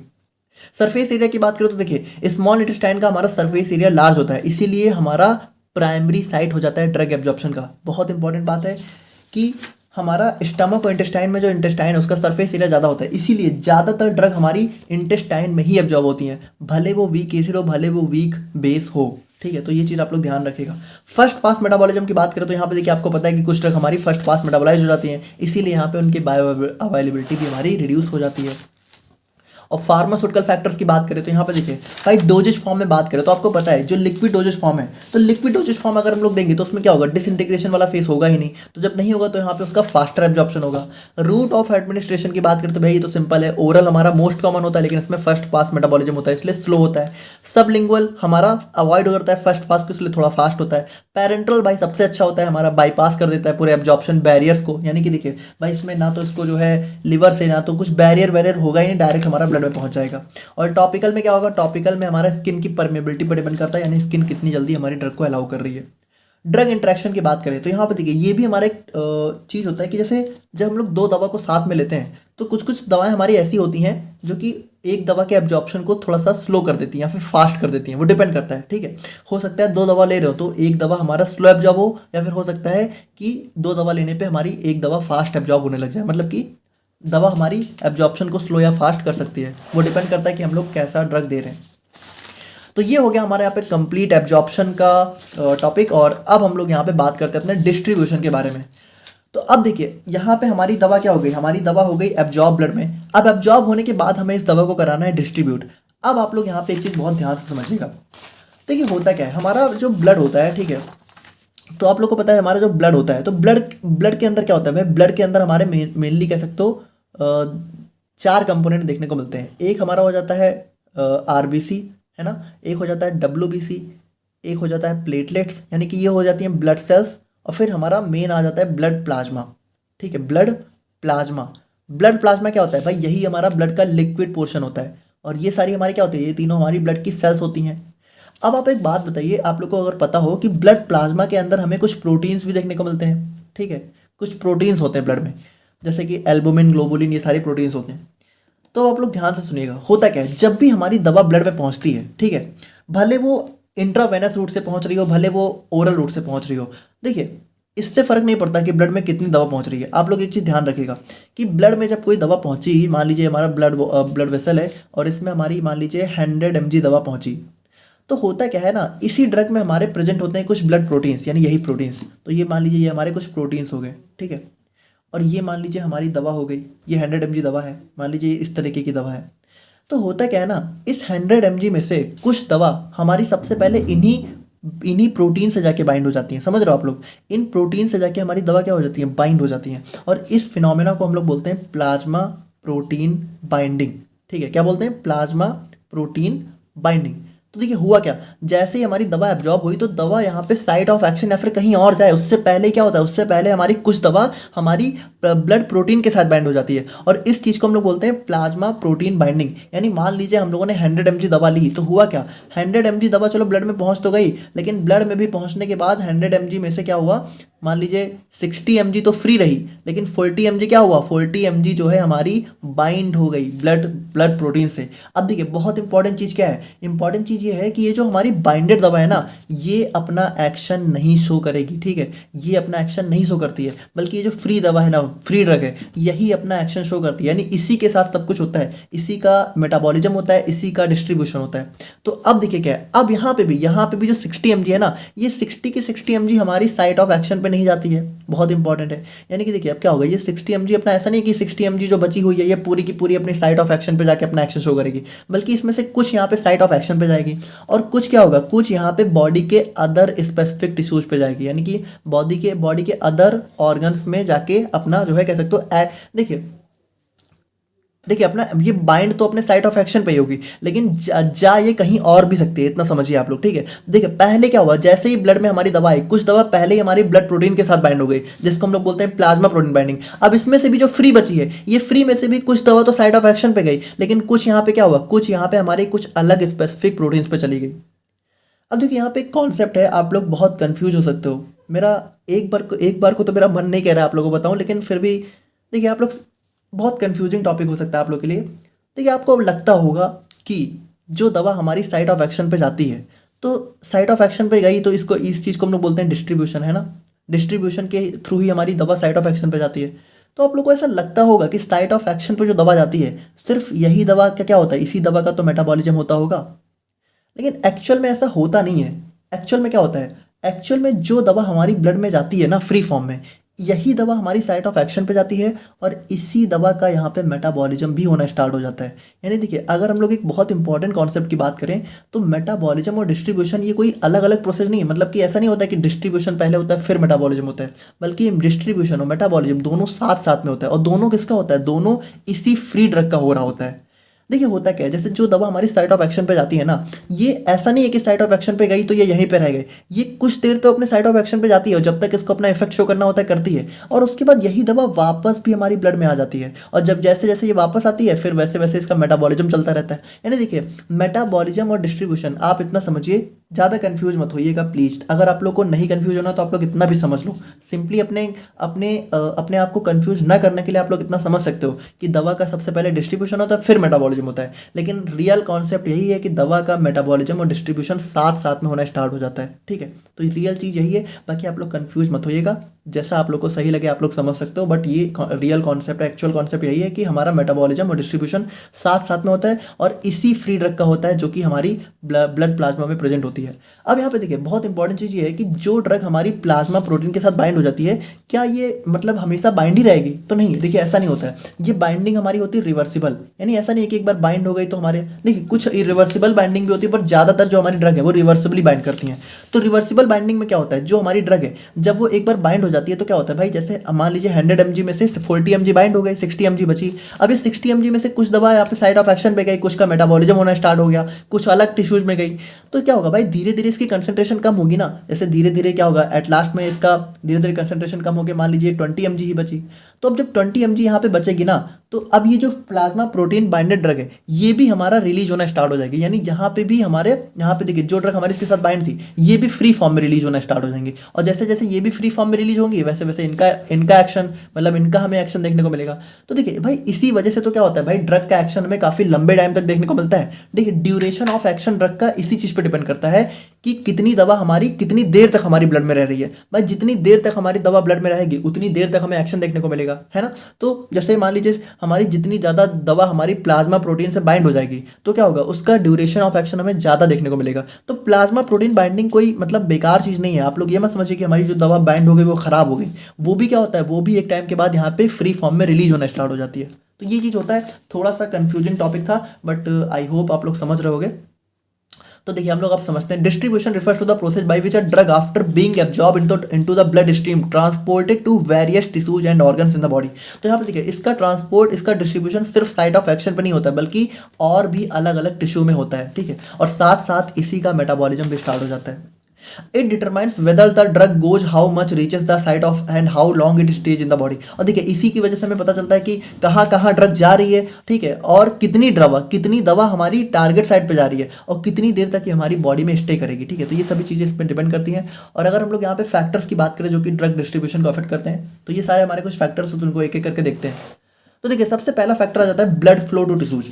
अब भाई देखिए एक सिंपल सी बात है कि भाई हमारी दवा का डिस्ट्रीब्यूशन ब्लड से ही तो हो रहा है। तो देखिए कुछ टिश्यू हमारी बॉडी में ऐसे होते हैं जैसे कि लिवर, किडनी, ब्रेन, यहाँ पे ब्लड फ्लो बहुत ही हाई होता है। तो जहाँ पे हमारा हाई ब्लड फ्लो होगा वहाँ पे क्या होगा, वहाँ पे हमारा डिस्ट्रीब्यूशन और तेजी से होगा। तो यहाँ पे देखिए जो हमारी ये सारे जो हमारे ऑर्गन्स हैं ये हमारे ड्रग को फास्टर रिसीव करते हैं कंपेयर टू दोज। और यहाँ पे कुछ हमारे ऐसे ऑर्गन्स भी होते हैं जहाँ पे ब्लड फ्लो काफी स्लो होता है, जैसे फैट, स्किन, मसल्स, है ना। तो यहाँ पे हमारी दवा जो है बहुत ही स्लोली पहुँचती है। तो देखिए डिस्ट्रीब्यूशन कहाँ ज़्यादा तेजी से होगा, जहाँ पे हमारा ब्लड फ्लो ज़्यादा अच्छा होगा। फिर सेकंड फैक्टर हमारा आता है प्लाज्मा प्रोटीन बाइंडिंग। भाई देखिए हम लोगों ने देखा है drug in the blood bind to plasma protein, यानी कि जो भी ड्रग हमारी ब्लड में होती है उसमें से कुछ ड्रग हमारी प्लाज्मा प्रोटीन के साथ बाइंड हो जाती है।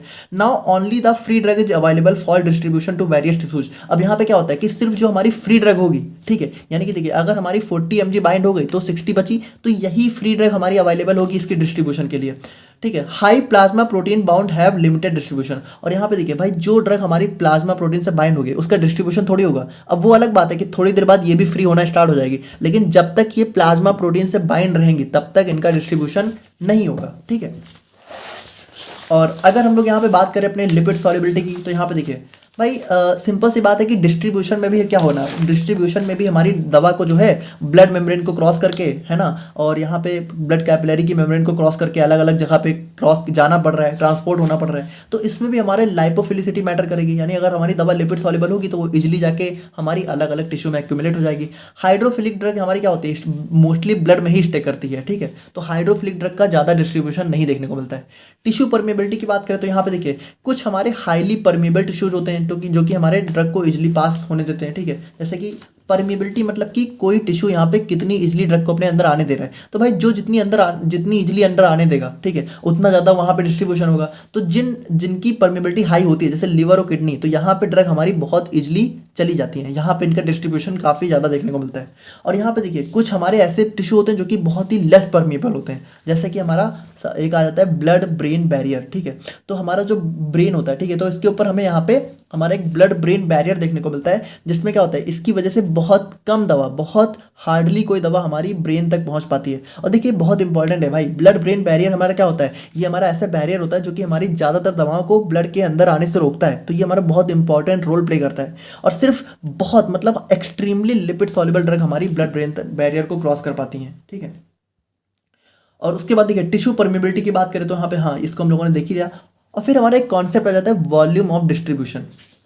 देखिए वॉल्यूम ऑफ डिस्ट्रीब्यूशन अभी हम लोग इसी को और डिटेल में पढ़ने जा रहे हैं, बट आप लोग सिंपली समझिए कि ये होता क्या है, वॉल्यूम मतलब आप समझ रहे हो कि है ना वॉल्यूम लीटर वगैरह में होगा, ऑफ डिस्ट्रीब्यूशन यानी कि डिस्ट्रीब्यूशन कितने वॉल्यूम में हो रहा है। तो देखिए इसमें होता क्या है कि मान लीजिए हमारा बॉडी है, तो बॉडी फ्लूइड में, कितने बॉडी फ्लूइड में, या फिर कह सकते हो कितने ज़्यादा बॉडी के कितने वॉल्यूम में हमारा ब्लड का डिस्ट्रीब्यूशन हो रहा है, वही हो जाता है वॉल्यूम ऑफ डिस्ट्रीब्यूशन। तो देखिए सिंपल सी बात है भाई, जितना ज़्यादा वॉल्यूम में डिस्ट्रीब्यूशन होगा उतना ज़्यादा हमारा डिस्ट्रीब्यूशन होगा। यानी कि देखिए VD is a pharmacokinetic parameter, यानी कि देखिए इसको हम लोग शॉर्ट फॉर्म में वीडी बोलते हैं। ये हमारा एक फार्माकोकाइनेटिक पैरामीटर होता है जो कि डिस्क्राइब करता है how widely a drug is distributed in body fluids. तो देखिए भाई, ये जितना ज़्यादा होगा उतना ज़्यादा ड्रग हमारी बॉडी टिश्यू में डिस्ट्रीब्यूट होगी, और जितना कम होगा इसका मतलब हमारी ड्रग यहाँ पे ब्लड में ही स्टे कर रही है। देखिए जो ड्रग हमारी जितनी ज़्यादा ब्लड फ्लो टिश्यू में डिस्ट्रीब्यूट होगी उसका वीडी उतना ज़्यादा होगा, और जिसका कम होगा इसका मतलब हमारा डिस्ट्रीब्यूशन काफ़ी लो है। तो ये सारे हमारे कुछ फैक्टर्स होते हैं जो कि डिस्ट्रीब्यूशन को अफेक्ट करते हैं। और अब हम लोग यहाँ पे बात करते हैं, देखिए ये प्लाज्मा प्रोटीन बाइंडिंग हम लोग यहाँ पे डिस्ट्रीब्यूशन के अंडर में ही पढ़ रहे हैं, इसको आप लोग ध्यान रखिएगा। तो प्लाज्मा प्रोटीन बाइंडिंग को आप लोग थोड़ा सा और डिटेल में देखते हैं। देखिए होता क्या है, plasma protein binding refers to the reversible होती है। देखिए बहुत इंपॉर्टेंट चीज़ है कि जो हमारी प्लाज्मा प्रोटीन बाइंडिंग है तो ये जनरली हमारी रिवर्सिबल ही होती है, और रिवर्सिबल ही होनी चाहिए, ताकि जो ड्रग हमारी प्लाज्मा प्रोटीन से बाइंड हुई है वो भी आगे चल के अपना एक्शन यहाँ पे शो कर सके, है ना। तो यहाँ पे ये रिवर्सिबल होती है और बिटवीन अ ड्रग, और यहाँ पे देखिए ये बाइंडिंग किसके बीच में होती है, एक हमारी ड्रग और प्रोटीन के बीच में हमारी ये बाइंडिंग देखने को मिलती है। और यहाँ पे देखिए इसमें जो प्रोटीन्स यानी कि कौन कौन से प्रोटीन हमारे इन्वॉल्व होते हैं, तो देखिए इनमें जो हमारा मेजर प्रोटीन होते हैं, तो ज़्यादातर दवा यहाँ हमारी एल्बुमिन, अल्फा 1 एसिड ग्लाइकोप्रोटीन या फिर लाइपोप्रोटीन, इन सभी से ही हमारी ज़्यादातर ड्रग जो है बाइंड होती हैं। This binding affects the drug distribution, metabolism, elimination and pharmacological properties. तो ये सारी प्रॉपर्टीज हमारी अफेक्ट होती हैं, आप लोगों को पता ही है। तो यहाँ पे देखिए हम लोग अगर इसके कुछ की एस्पेक्ट्स की बात करें तो इसमें देखिए हमारी दो टाइप की ड्रग हो जाती हैं। एक ड्रग हमारी बाउंड ड्रग होगी, एक हमारी फ्री ड्रग होगी। देखिए बाउंड ड्रग का मतलब क्या है, बाउंड ड्रग यानी कि जो हमारी प्लाज्मा प्रोटीन से बाउंड है। तो देखिए जब तक हमारी दवा प्रोटीन से बाउंड रहेगी तब तक वो क्या रहेगी, तब तक वो इनएक्टिव रहेगी, यानी तब तक वो बायोलॉजिकल मेम्ब्रेन को क्रॉस नहीं कर सकती, अपना एक्शन नहीं शो कर सकती। और जो हमारी फ्री ड्रग रहेगी ये हमारी क्या होती है, यही हमारी एक्टिव होती है और यही हमारे रिसेप्टर से जाकर बाइंड करती है, अपना एक्शन शो करती है। Only free drug exerts pharmacological effect, यानी कि फ्री ड्रग का ही इफेक्ट हमें देखने को मिलता है। नेक्स्ट हमारा जाता है types of plasma protein involve. अब यहाँ पे देखिए कौन कौन से प्लाज्मा प्रोटीन बेसिकली इसमें इन्वॉल्व होते हैं। तो इसमें ज़्यादातर हम लोगों ने देखा एल्बुमिन, अल्फा 1 एसिड ग्लाइकोप्रोटीन और लाइपोप्रोटीन। अब देखिए एल्बुमिन क्या होता है, एल्बुमिन से हमारी एसिडिक ड्रग्स बाइंड होती हैं, यानी कि जितनी भी एसिडिक ड्रग हैं वो हमारी एल्बुमिन से बाइंड होगी, जैसे वारफरिन, फेनिडोइन। और अल्फा 1 एसिड ग्लाइकोप्रोटीन से हमारी बेसिक ड्रग बाइंड होगी, प्रोप्रेनोलोल, लिडोकेन। और लाइपोप्रोटीन से हमारी जो लिपिड सॉल्युबल ड्रग्स होती हैं, वैसे ज़्यादातर ड्रग लिपिड सॉल्युबल होती हैं, बट जैसे साइक्लोस्पोरिन हो गया, ये हमारी लाइपोप्रोटीन से बाइंड होती हैं। और एक्सटेंट ऑफ बाइंडिंग देखिए भाई, ये भी बहुत इंपॉर्टेंट है कि जितना ज़्यादा हाईली प्रोटीन बाउंड होंगी, यानी कि देखिए जितना ज़्यादा हमारी ड्रग जो है प्रोटीन से बाउंड होंगी उतना ज़्यादा हमें ड्रग का लॉन्गर ड्यूरेशन ऑफ एक्शन। देखिए बहुत इंपॉर्टेंट है। एक बात बताइए कि जितनी ज़्यादा दवा हमारी प्रोटीन से बाउंड हो जाएगी तो क्या होगा भाई, एक टाइम के बाद ऐसा तो है नहीं कि ये प्रोटीन से हमेशा बाउंड रहेंगे, रिलीज होती हैं। तो जितना ज़्यादा बाउंड होंगी, ठीक है, तो वो धीरे धीरे उतना ज़्यादा फिर एक टाइम के बाद मतलब कि धीरे धीरे रिलीज होती रहेंगी। जितना ज़्यादा रिलीज होंगी, देखिए जितने ज़्यादा टाइम तक ब्लड में हमारी दवा रहेगी उतना लॉन्गर ड्यूरेशन ऑफ एक्शन देखने को मिलेगा। तो सिंपल सी बात है भाई कि जितना हमारा प्रोटीन बाउंड ड्रग होगी तो धीरे धीरे वो रिलीज होगी और अपना एक्शन काफ़ी लंबे समय तक शो करेगी। और वहीं पे अगर हमारा कोई ड्रग ज़्यादा वीकली प्रोटीन बाउंड है, ठीक है, मतलब कि मान लीजिए बाइंड भी हो रही है लेकिन बहुत ही वीकली बाउंड हो रही है, यानी कि तुरंत हमारा जो है रिलीज हो जा रही है, तो वो क्या होगा भाई, वो बहुत जल्दी रिलीज हो जाएगी फ्री ड्रग के फॉर्म में। और फिर वो क्या होगा, उसका भी हमारा एक्शन शो हो जाएगा, वो बहुत ही शॉर्ट एक्शन हमें देखने को मिलेगा, यानी वो ब्लड में ज़्यादा देर तक नहीं रहेगी क्योंकि उसका मेटाबॉलिज्म हो जाएगा। क्योंकि देखिए डिस्ट्रीब्यूशन और मेटाबॉलिज्म दोनों साथ साथ में ही होता है। ये बहुत इंपॉर्टेंट चीज़ है जो कि कई लोगों को नहीं समझ में आती है। Now, अगर हम लोग यहाँ पे फाइनली बात करते हैं वॉल्यूम ऑफ डिस्ट्रीब्यूशन की, तो देखिए सबसे पहली बात अगर हम लोग यहाँ पे करें ना, तो ये जो वॉल्यूम ऑफ डिस्ट्रीब्यूशन है ना, ये कोई मतलब रियल पैरामीटर नहीं है, ये हाइपोथेटिकल यानी कि मनगढ़ंत पैरामीटर है। यानी इसमें देखिए इसमें माना जाता है, अपेरेंट का मतलब होता है कि माना गया है, ठीक है। The apparent volume of distribution is a theoretical pharmacokinetic parameter that describes the extent to which a drug distributes throughout the body relative to its concentration in plasma. तो देखिए इसमें यहाँ पे यही दिखाया जाता है कि हमारी ड्रग की प्लाज्मा में कितनी कंसेंट्रेशन है और हमारी कितनी ड्रग में डिस्ट्रीब्यूट हो रही है, कितनी हमारी बॉडी में डिस्ट्रीब्यूट हो रही है। क्योंकि देखिए भाई डिस्ट्रीब्यूशन क्या होता है, हमारा ड्रग सही होता है तो कितनी हमारी प्लाज्मा में रह रही है और कितनी हमारी डिस्ट्रीब्यूट हो जा रही है, तो उसी को डिफाइन करने के लिए हमारा एक पैरामीटर है। और देखिए it does not represent a real physiological volume, यानी कि देखिए ये एक रियल वॉल्यूम को रिप्रेजेंट नहीं करता है, but rather an indication of how widely a drug spreads in the body. यानी बस यहाँ पे ये बताता है कि एक ड्रग हमारी कितनी ज़्यादा डिस्ट्रीब्यूट हो सकती है। और इसका फॉर्मूला हमारा होता है कि मान लीजिए कोई दवा है वो हम लोगों ने आईवी रूट से एडमिनिस्टर करी है, देखिए यहाँ पे कोई भी दवा हम लोग यहाँ पे डेफिनेटली अलग अलग रूट से भी ले सकते हैं, बट यहाँ पे हम लोग आईवी रूट वाले को ही कैलकुलेट करते हैं, और यहाँ पे उसमें प्लाज्मा कंसंट्रेशन जितनी होती है इन दोनों को हम लोग यहाँ पे कंपेयर करके यहाँ पे अपना वीडी कैलकुलेट कर सकते हैं। तो ये एक हाइपोथेटिकल पैरामीटर होता है, बाकी कुछ खास है नहीं। और ये था हमारे यहाँ पे कंप्लीट डिस्ट्रीब्यूशन। नाउ अब हम लोग यहाँ पे बात करते हैं अपने बहुत इंपॉर्टेंट रिएक्शन के बारे में या फिर फार्माकोकाइनेटिक पैरामीटर के बारे में, जो कि हमारा हो जाता है मेटाबॉलिज्म। तो देखिए भाई, हम लोगों ने देखा कि जो दवा हमारी साइट ऑफ एक्शन पे अपना एक्शन शो कर रही है, ठीक है। तो देखिए अगेन हम लोग यहाँ पे ईज ऑफ स्टडी के लिए समझ लेते हैं कि साइट ऑफ एक्शन पे जाने के बाद क्या होता है इसका मेटाबॉलिज्म। बट एक्चुअल में मेटाबॉलिज्म क्या होता है, साथ साथ ही होता है, और इसी फ्री ड्रग का हो रहा होता है। लेकिन आप लोग इतना समझ लीजिए कि हमारी दवा साइट ऑफ एक्शन पे गई, और साइट ऑफ एक्शन पे क्या हुआ, अपना एक्शन शो करने के बाद भाई हमें उसे बॉडी से बाहर भी निकालना है, तो होगा उसका मेटाबॉलिज्म। तो मेटाबॉलिज्म कराने के लिए हमें करना क्या पड़ता है, हमारी दवा हम लोगों ने इतनी देर में क्या समझा, इतनी देर में हम लोगों ने ये समझा कि हमारी दवा होती है ज़्यादातर क्या होती है, लिपिड सॉल्युबल, है ना, तभी वो बायोलॉजिकल मेम्ब्रेन को क्रॉस कर पाएगी। लेकिन यहाँ पे मेन पॉइंट क्या आ जाता है कि अगर हमें इसी लिपिड सॉल्युबल ड्रग को अपनी बॉडी से एक्सक्रीट करना है, बाहर निकालना है, तो बाहर निकालने का जो सबसे मेजर रूट है वो है यूरिन। और यूरिन क्या होता है, यूरिन होता है वाटरी नेचर का। तो अगर यूरिन में हमें दवा को बाहर निकालना है तो भाई लिपिड सॉल्युबल ड्रग हमारी यूरिन के थ्रू बाहर निकल नहीं पाएगी। इसको हमें अगर यूरिन से बाहर निकालना है तो हमें इसे कन्वर्ट करना पड़ेगा हाइड्रोफिलिक फॉर्म में, यानी कि वाटर सॉल्युबल फॉर्म में। और इसी लिपिड सॉल्युबल ड्रग को वाटर सॉल्युबल ड्रग में कन्वर्ट करने की जो प्रोसेस होती है, यही होती है मेटाबॉलिज्म, बस और कुछ नहीं, ठीक है। तो देखिए सबसे पहली बात, इसको हम लोग यहाँ पे बायो ट्रांसफॉर्मेशन के नाम से भी जानते हैं, क्योंकि इसमें देखिए क्या होता है, इसमें जो हमारी ड्रग है उसका नेचर यहाँ पे ट्रांसफॉर्म कर दिया जाता है, यानी यहाँ पे बायो ट्रांसफॉर्मेशन के नाम से भी हम लोग इसको जानते हैं। और उसके बाद देखिए अगर हम लोग यहाँ पे बात करें तो it is a process by which body transform और drug into more readily excretable form, यानी कि इसमें हमारी जो बॉडी होती है वो ड्रग को क्या होता है, वो ड्रग को ऐसी फॉर्म में कन्वर्ट कर देती है जिससे वो इजिली एक्सक्रीट हो सके, बाहर निकल सके। यानी कि सिंपल सी बात है, लिपिड सॉल्युबल को वाटर सॉल्युबल में कन्वर्ट करती है, क्योंकि ये मोर रेडली एक्सक्रीटेबल फॉर्म है, ये जल्दी बाहर जा सकता है। द प्राइमरी साइट क्या होता है भाई, ज़्यादातर हमारी 90% दवाओं का मेटाबॉलिज्म हमारा लिवर में होता है। और देखिए लिवर के अलावा भी हमारा जो है किडनी, इंटेस्टाइन, लंग्स और प्लाज्मा में भी हमारा कुछ दवा का मेटाबॉलिज्म हो सकता है, बहुत ही स्मॉल अमाउंट में। अब देखिए metabolism usually involve enzymatic reactions in the liver that alter the chemical structure of a drug. अब देखिए भाई, किसी दवा को अगर हमें लिपिड सॉल्युबल से वाटर सॉल्युबल में कन्वर्ट कराना है तो हम लोग को क्या करना पड़ेगा, हम लोग को यहाँ पे उसके स्ट्रक्चर के साथ थोड़ी बहुत छेड़छाड़ करनी पड़ेगी, यानी कि जो उसका केमिकल स्ट्रक्चर होगा उसमें हमें कुछ यहाँ पे चेंजेस करने पड़ेंगे। देखिए जस्ट एग्जांपल के लिए है, मान लीजिए अगर हमारा कोई केमिकल स्ट्रक्चर हमें इस टाइप का है, ठीक है, तो या तो हो सकता है कि अगर मान लीजिए कोई रिंग फॉर्म में तो हम लोग उसको स्ट्रेट चेन में कन्वर्ट कर दें, ठीक है, और मान लीजिए कोई हमारे स्ट्रेट चेन में तो हम लोग उसको रिंग फॉर्म में कन्वर्ट कर दें। या फिर मान लीजिए कोई ग्रुप है, ठीक है, मान लीजिए कोई हमारा ऐसा स्ट्रक्चर है तो हम लोग उसके ऊपर कुछ ग्रुप अटैच कर दें। यानी कि देखिए कुल मिला के हमें जो है इसका स्ट्रक्चर चेंज करना है ताकि वो यहाँ पे वाटर सॉल्युबल, और ऐसा चेंज करेंगे कि चेंज करने के बाद जो नया स्ट्रक्चर मिले वो वाटर सॉल्युबल हो, है ना। और इसमें देखिए ये काम करता कौन है, लिवर में भी ये काम कौन करता है, लिवर में भी ये काम हमारे एंजाइम्स करते हैं, यानी लिवर के अंदर हमारे कुछ एंजाइम्स होते हैं, यही हमारे ये सब काम करते हैं। देखिए these reactions makes the drug more water soluble and thus drug become easier to be eliminated from the body via urine और बाइल। यानी कि देखिए हमारी ड्रग क्या होता है भाई, मोर वाटर सॉल्युबल हो जाती है, जिसकी वजह से या तो ड्रग हमारी यूरिन से और या तो बाइल मतलब हमारा फीसेज के थ्रू, हमारे फीसेज के थ्रू भी ड्रग एक्सक्रीट हो सकती है बहुत ही स्मॉल अमाउंट में। पर अगेन देखिए जैसे 90% दवा हमारी मेटाबलाइज होती है लिवर में, उसी तरीके से 90% दवा हमारी एक्सक्रीट होती है यूरिन से, बस सिंपल सी बात है।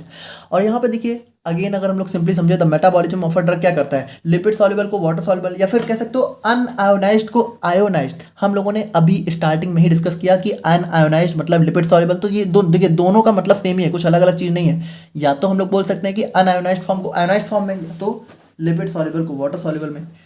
और यहाँ पे देखिए भाई मेटाबॉलिज्म हमारा बहुत ही इंपॉर्टेंट है, ड्रग की ड्यूरेशन, उसकी इंटेंसिटी ऑफ एक्शन को डिफाइन और ओवरऑल सेफ्टी प्रोफाइल। देखिए भाई मेटाबॉलिज्म अगर हमारा ड्रग का स्लो हो रहा है, देखिए जितना स्लो मेटाबॉलिज्म होगा उतनी ज़्यादा देर तक दवा हमारी बॉडी में रहेगी और उतना ज़्यादा उसका ड्रग ड्यूरेशन ऑफ एक्शन हमें देखने को मिलेगा। यानी अगर किसी ड्रग का मेटाबॉलिज्म स्लो है तो उसका ड्यूरेशन ऑफ एक्शन क्या होगा, लॉन्ग होगा। और यहाँ पे इंटेंसिटी, तो यहाँ पे देखिए अगेन ये भी हमारा वही चीज़ आ जाता है कि भाई जितनी कम ड्रग हमारी मेटाबॉलाइज होगी उतनी ज़्यादा ड्रग हमारी ब्लड में रहेगी, और जितनी ज़्यादा ब्लड हमारे ब्लड में रहेगी उतना ज़्यादा उसका इंटेंसिटी ऑफ एक्शन होगा, इतना ज़्यादा वो एक्शन शो कर पाएगी।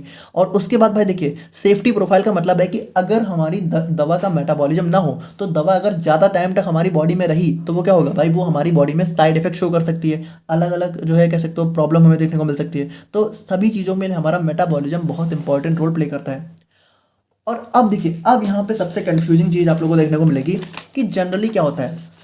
जनरली मेटाबॉलिज्म में हम लोग यही तो देख रहे हैं कि हम लोग लिपिड सॉल्युबल को क्या कर रहे हैं, लिपिड सॉल्युबल को वाटर सॉल्युबल में कन्वर्ट कर रहे हैं। तो देखिए, लिपिड सॉल्युबल को वाटर सॉल्युबल में कन्वर्ट करने का मतलब है कि हम लोग कह सकते हो कि एक एक्टिव ड्रग को, ठीक है, मतलब कि देखिए लिपिड सॉल्युबल है तब तक वो क्या है, एक्टिव है। एक्टिव है यानी कि अपना एक्शन शो करती है, बायोलॉजिकल मेम्ब्रेन को क्रॉस कर सकती है। और अगर वाटर सॉल्युबल हो गई तो वो फिर वो किसी काम की नहीं रहेगी, है ना, कह सकते हो ज़्यादातर उसका, तो वो हमारी इनएक्टिव हो जाएगी, है ना, इनएक्टिव हो जाएगी और बॉडी से बाहर निकल जाएगी। लेकिन देखिए, मेटाबॉलिज्म में सिर्फ यही नहीं होता है कि हमारे सिर्फ एक्टिव ड्रग इनएक्टिव में कन्वर्ट होती है, बल्कि कुछ कुछ ऐसी ड्रग होती हैं, देखिए कुछ कुछ ऐसी ड्रग होती हैं कि क्या होती हैं कि वो पहले तो एक्टिव फॉर्म में होती ही हैं, यानी कि देखिए कुछ हमारी ऐसी ड्रग बनाई जाती हैं कि वो एक्टिव ड्रग होती हैं, लेकिन जब उसका मेटाबॉलिज्म होता है तो जैसे एक हमारा मान लीजिए इसका फर्स्ट फॉर्म है, ठीक है, ये एक्टिव है, तो मेटाबॉलिज्म होने के बाद ये ड्रग जिस फॉर्म में कन्वर्ट होती है वो भी हमारा एक्टिव होती है, ठीक है, मतलब कि वो भी हमारा यहाँ पे इसका एक सेकंड एक्टिव फॉर्म कन्वर्ट हो जाता है और ये भी अपना बॉडी में जाके एक्शन शो कर सकती है। तो देखिए मेटाबॉलिज्म में क्या होता है, एक्टिव ड्रग को तो इनएक्टिव बनाया जाता है, ये सबसे मेजर चीज़ है कि ज़्यादातर हमारा क्या होता है मेटाबॉलिज्म में, एक्टिव ड्रग यहाँ पे इनएक्टिव ड्रग में कन्वर्ट होती हैं। लेकिन यहाँ पे मेटाबॉलिज्म हमारा कुछ ऐसी ड्रग भी होती हैं जो कि एक्टिव होती हैं और उनका जो मेटाबोलाइट, देखिए मेटाबॉलिज्म के बाद जो प्रोडक्ट हमें मिलता है उसको हम लोग बोलते हैं मेटाबोलाइट। क्या बोलते हैं, मेटाबोलाइट। तो मेटाबॉलिज्म में कुछ हमारे ऐसे ड्रग भी होते हैं कि उनका मेटाबोलाइट्स भी एक्टिव होते हैं, ठीक है। तो मेटाबॉलिज्म में एक्टिव ड्रग इनएक्टिव में भी कन्वर्ट हो सकती है, एक्टिव ड्रग अपनी दूसरी एक्टिव फॉर्म में भी कन्वर्ट हो सकती है। और सबसे इंपॉर्टेंट चीज़ कि हमारी कुछ दवा इस तरीके से डिजाइन करी जाती है जिसको हम लोग बोलते हैं प्रो ड्रग। तो ये प्रो ड्रग हमारी ऐसी ड्रग होती हैं जिनको इस तरीके से डिजाइन किया जाता है कि स्टार्टिंग में तो होती है इनएक्टिव, लेकिन जब इस प्रो ड्रग का हो जाता है मेटाबॉलिज्म, ठीक है, जब इस प्रो ड्रग का होता है मेटाबॉलिज्म तो ये कन्वर्ट हो जाती है एक्टिव फॉर्म में। यानी अब अगर हम लोग यहाँ पे कैलकुलेट करें तो मेटाबॉलिज्म हमारी तीन चीज़ें हो सकती हैं, एक्टिव ड्रग इनएक्टिव में भी कन्वर्ट हो सकती है, एक्टिव ड्रग हमारी एक्टिव मेटाबोलाइट में भी, देखिए मेटाबोलाइट आप लोग समझ रहे हो, मेटाबॉलिज्म के बाद जो प्रोडक्ट मिला अब वो चाहे एक्टिव हो इनएक्टिव उसको हम लोग बोलते हैं मेटाबोलाइट है। और इनएक्टिव ड्रग यानी कि प्रो ड्रग यानी कि कुछ हमारी ऐसी प्रोडक्ट बनाई जाती हैं, ठीक है, तो वो हमारी क्या हो सकता है, वो भी हमारी यहाँ पे एक्टिव मेटाबोलाइट में कन्वर्ट हो सकती हैं। तो ये तीनों चीज़ें हमें मेटाबॉलिज्म में देखने को मिल सकती हैं, ठीक है। तो ये चीज़ आप लोग ध्यान रखिएगा।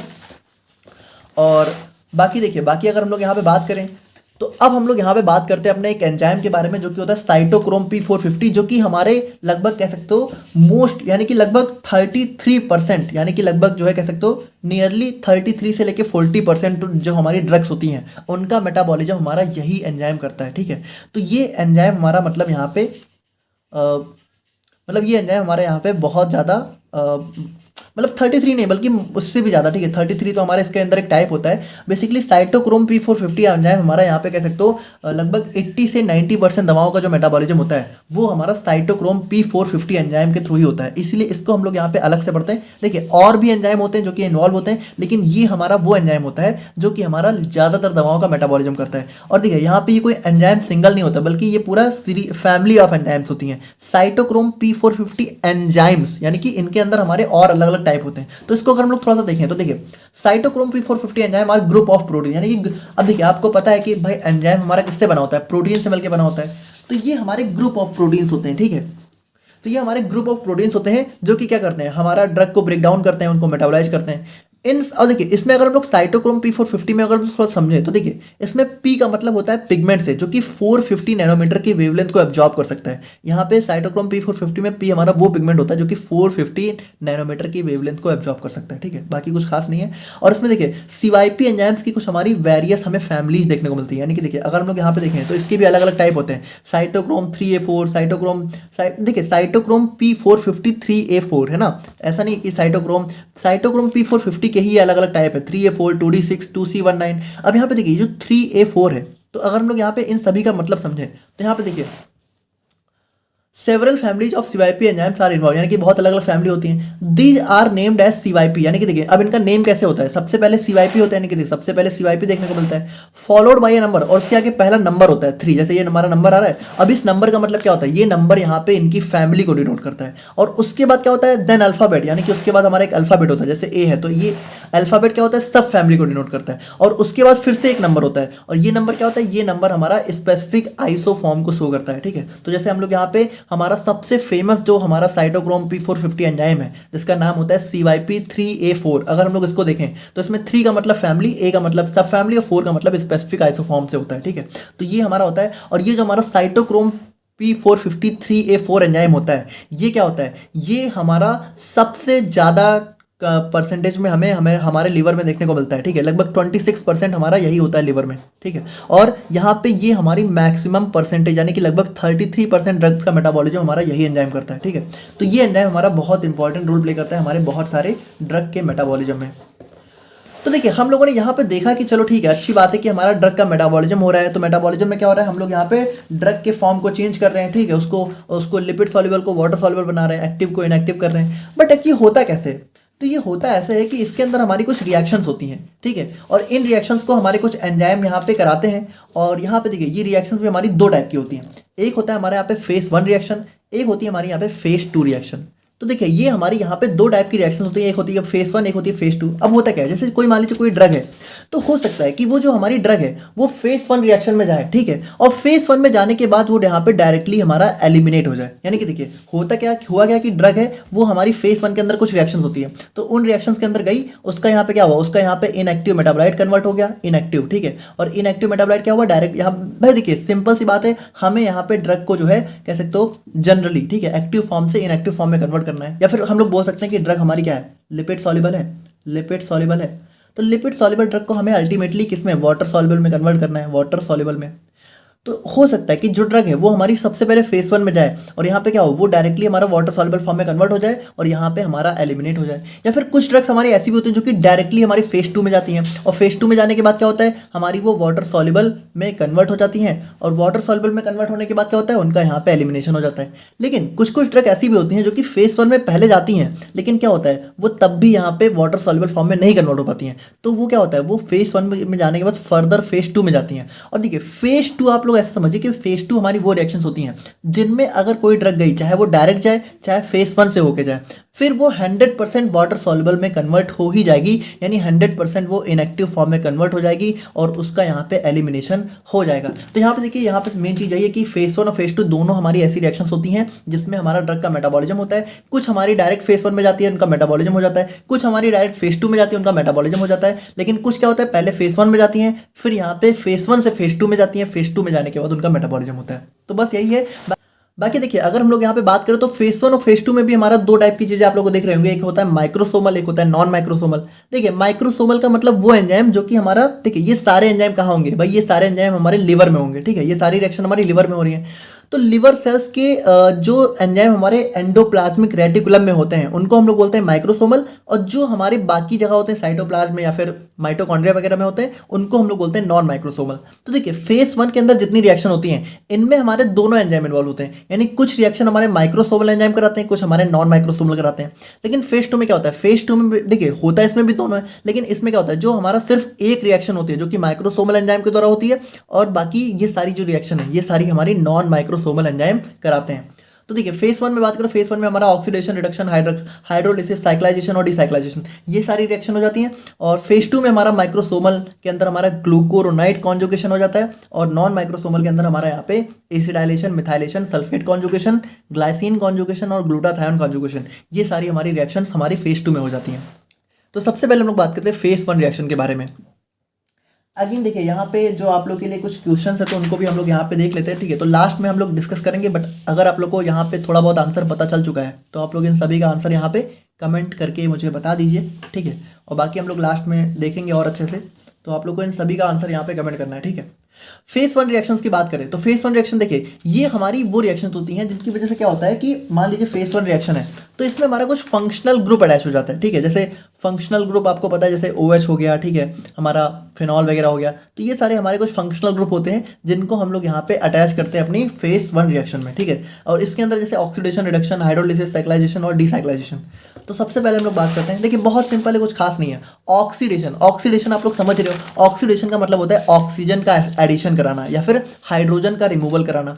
तो अगर हम लोग किसी ड्रग से ऑक्सीजन को ऐड करा रहे हैं या फिर हाइड्रोजन को रिमूव करा रहे हैं, तो वो हो जाता है ऑक्सीडेशन। और देखिए ऑक्सीडेशन कराने में हमारे साइटोक्रोम P450 एंजाइम ही इन्वॉल्व होते हैं, ठीक है। और इसकी वजह से क्या होता है, ये हमारे मोर पोलर, अच्छा यहाँ पे देखिए पोलर नॉन पोलर, इसमें भी कंफ्यूज मत होइए। पोलर का मतलब water soluble hydrophilic, non polar का मतलब लिपिड सॉल्युबल लाइपोफिलिक, ठीक है, which can be easily excreted, और इजिली एक्सक्रीट हो जाती हैं। अब इसमें एग्जांपल की बात करें, फेनिटोइन, फिनोबार्बिटोन, प्रोप्रेनोलोल, ये सारी हमारी कुछ ड्रग्स होती हैं जिनका यहाँ पे हमारा ऑक्सीडेशन होता है। रिडक्शन की बात करें तो इसमें रिडक्शन जस्ट उल्टा होता है, इसमें हमारा एडिशन होता है हाइड्रोजन का या तो रिमूवल होता है ऑक्सीजन का, जस्ट उल्टा, ठीक है। और ये हमारा थोड़ा सा लेस कॉमन है, बहुत ज़्यादा नहीं होता है। और इसमें हमारा क्लोरमफेनिकॉल हो गया, वारफरिन हो गया, ये सारी हमारी ड्रग्स होती हैं, इनका ऑक्सीडेशन होता है। हाइड्रोलिसिस की बात करें तो देखिए जब भी वाटर की प्रेजेंस में किसी ड्रग का ब्रेकडाउन होता है उसको हम लोग बोलते हैं हाइड्रोलिसिस। और ये हमारा देखिए ये हमारा ईस्टर्स और अमाइड्स की जो ड्रग्स होती हैं उनमें मोर कॉमन होता है। और ये हमारा जो भी एंजाइम ईस्टरेसेस होते हैं, अमाइडेसेस और पेप्टाइडेसेस, ये सारे एंजाइम्स हमारे इन्वॉल्व होते हैं हाइड्रोलिसिस में।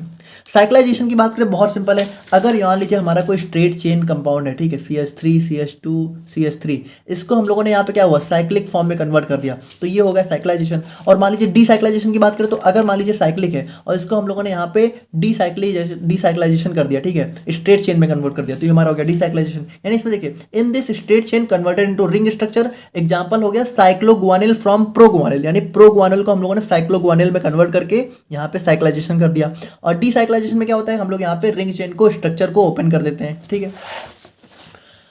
तो ये हो गई हमारे यहाँ पे फेज 1 रिएक्शंस। अब हम लोग बात करते हैं अपने फेज 2 रिएक्शंस के बारे में। देखिए फेज 1 रिएक्शंस में हमारी ड्रग जो है जाके मेटाबोलाइज हो भी सकती है, नहीं भी हो सकती है, लेकिन अगर कोई ड्रग हमारी फेज 2 में गई तो फिर वो 100% मेटाबोलाइट के फॉर्म में कन्वर्ट हो जाएगी, जिसका यहाँ पे डायरेक्ट एक्सक्रीशन होगा, यानी कि वो 100% इनएक्टिव फॉर्म में कन्वर्ट हो जाएगी। तो फेज 2 की बात करें तो फेज 2 देखिए इनको हम लोग यहाँ पे कॉन्जुगेशन रिएक्शन के नाम से भी जानते हैं। और इनके अंदर क्या होता है, इनके अंदर हम लोग यहाँ पे कुछ पोलर ग्रुप्स को अटैच करते हैं, यानी हाइड्रोफिलिक ग्रुप्स को अटैच करते हैं, जैसे glucuronic acid, sulphate, acetyl, methyl, ये सारे ग्रुप हम लोग यहाँ पे अटैच करते हैं। तो देखिए इन रिएक्शंस के अंदर हम लोग बात करें तो हमारा हो गया glucuronide conjugation, acetylation, methylation, sulphate conjugation, ये सारी हमारी रिएक्शंस होती हैं। सबसे पहले बात करते हैं, देखिए बहुत सिंपल होने वाला है, जो भी वर्ड आगे लिखा है बस यही ग्रुप हमारा अटैच होगा। जैसे ग्लूकोरोनाइड कॉन्जुगेशन में क्या होगा, हम लोग ऐड करेंगे ग्लूकोरोनिक एसिड को, और ये हमारा कौन सा एंजाइम कराता है, यूडीपी ग्लूकोरोनोसिल ट्रांसफरेसेस। ये हमारे एंजाइम्स होते हैं, ग्रुप ऑफ एंजाइम्स होते हैं जो कि इन्वॉल्व होते हैं इस रिएक्शन में, ठीक है। और एग्जांपल की बात करें क्लोरमफेनिल, क्लोरमफेनिकॉल, एस्पिरिन, पैरासीटामोल, इन सब का हमारा कह सकते हो मेटाबॉलिज्म इन रिएक्शंस के थ्रू होता है। अच्छा देखिए एक चीज़ आप लोग कंफ्यूज मत होइएगा, हो सकता है आप लोग को एक ही ड्रग बहुत सारे अलग अलग टाइप के रिएक्शंस में देखने को मिले, बट यहाँ पे देखिए एक ड्रग का जो है बहुत अलग अलग टाइप से भी मेटाबॉलिज्म हो सकता है, तो उसमें आप लोग कंफ्यूज मत होइएगा।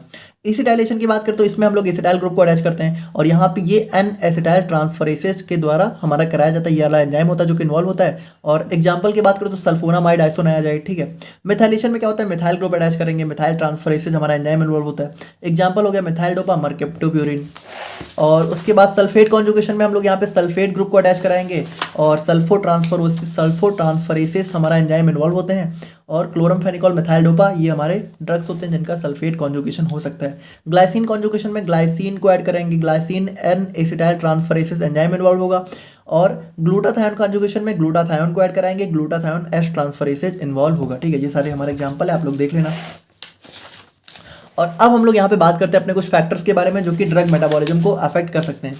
तो यहाँ पे देखिए भाई हमारा जो भी फैक्टर्स हैं उनको हम लोग यहाँ पे एक एक करके देखते हैं। एज देखिए क्या है, एज भाई सिंपल सी बात है कि जैसे जो न्यू बॉर्न बेबीज होते हैं उनका लिवर यहाँ पे फुली डेवलप नहीं होता है, तो उनका मेटाबॉलिज्म थोड़ा सा स्लो होता है। और जो एल्डर यानी कि काफ़ी ज़्यादा मतलब ओल्ड एज होते हैं उनका भी लिवर यहाँ पे टाइम के साथ जो है लिवर फंक्शन जो है डिक्लाइन हो जाता है, काम करना बंद कर देता है, तो उनमें भी मेटाबॉलिज्म हमें स्लो देखने को मिलता है, ठीक है। जेनेटिक्स की बात करें तो कुछ लोग के जेनेटिक ही इतने स्ट्रांग होते हैं कि उनके अंदर हमारा मेटाबॉलिज्म फास्ट हो सकता है, या फिर कुछ लोग के काफ़ी वीक होते हैं, थोड़ा स्लो हो सकता है। लिवर हेल्थ की बात करें भाई सिंपल सी बात है, मेटाबॉलिज्म लिवर में हो रहा है, तो लिवर को अगर कोई प्रॉब्लम हुई तो मेटाबॉलिज्म यहाँ पे डिस्टर्ब हो जाएगा, ठीक है। तो लिवर अगर डैमेज है तो मेटाबॉलिज्म हमारा अच्छे से नहीं हो पाएगा। जेंडर की बात करें तो यहाँ पे देखिए भाई यहाँ पे जेंडर नहीं है, बेसिकली ये हमारा ड्रग इंटरेक्शन है यार, यहाँ पे ये थोड़ा सा मिस्टेक हो गया है। देखिए यहाँ पे है ड्रग इंटरेक्शन, ठीक है। ड्रग इंटरेक्शन का मतलब है इसको हम लोग अभी नोट्स में सही कर देंगे। ड्रग इंटरेक्शन का मतलब है कि जब भी हम लोग यहाँ पे दो दवा को साथ में लेते हैं, ठीक है, तो वहाँ पे क्या होता है कि या तो वो दवा जो है एक दवा का मेटाबॉलिज्म फास्ट कर देती है या तो स्लो कर सकती है, ठीक है। तो जब भी हम लोग दो दवा को साथ में लेते हैं, ठीक है, तो यहाँ पे मेटाबॉलिज्म फास्ट या स्लो दोनों हो सकता है, डिपेंड करता है हम लोगों ने कौन सी दवाओं को लिया है। और अगर हम लोग यहाँ पे डाइट एंड लाइफस्टाइल की बात करें तो यहाँ पे देखिए जैसे अगर हम लोग यहाँ पे कुछ जूसेस की बात, जैसे मान लीजिए ग्रेप फ्रूट जूस अगर आप लोगों ने लिया तो ये हमारा कुछ दवा का मेटाबॉलिज्म स्लो कर देता है, और जब मेटाबॉलिज्म स्लो हो जाएगा तो क्या होगा, हमारी दवा ब्लड में ज़्यादा देर तक रहेगी।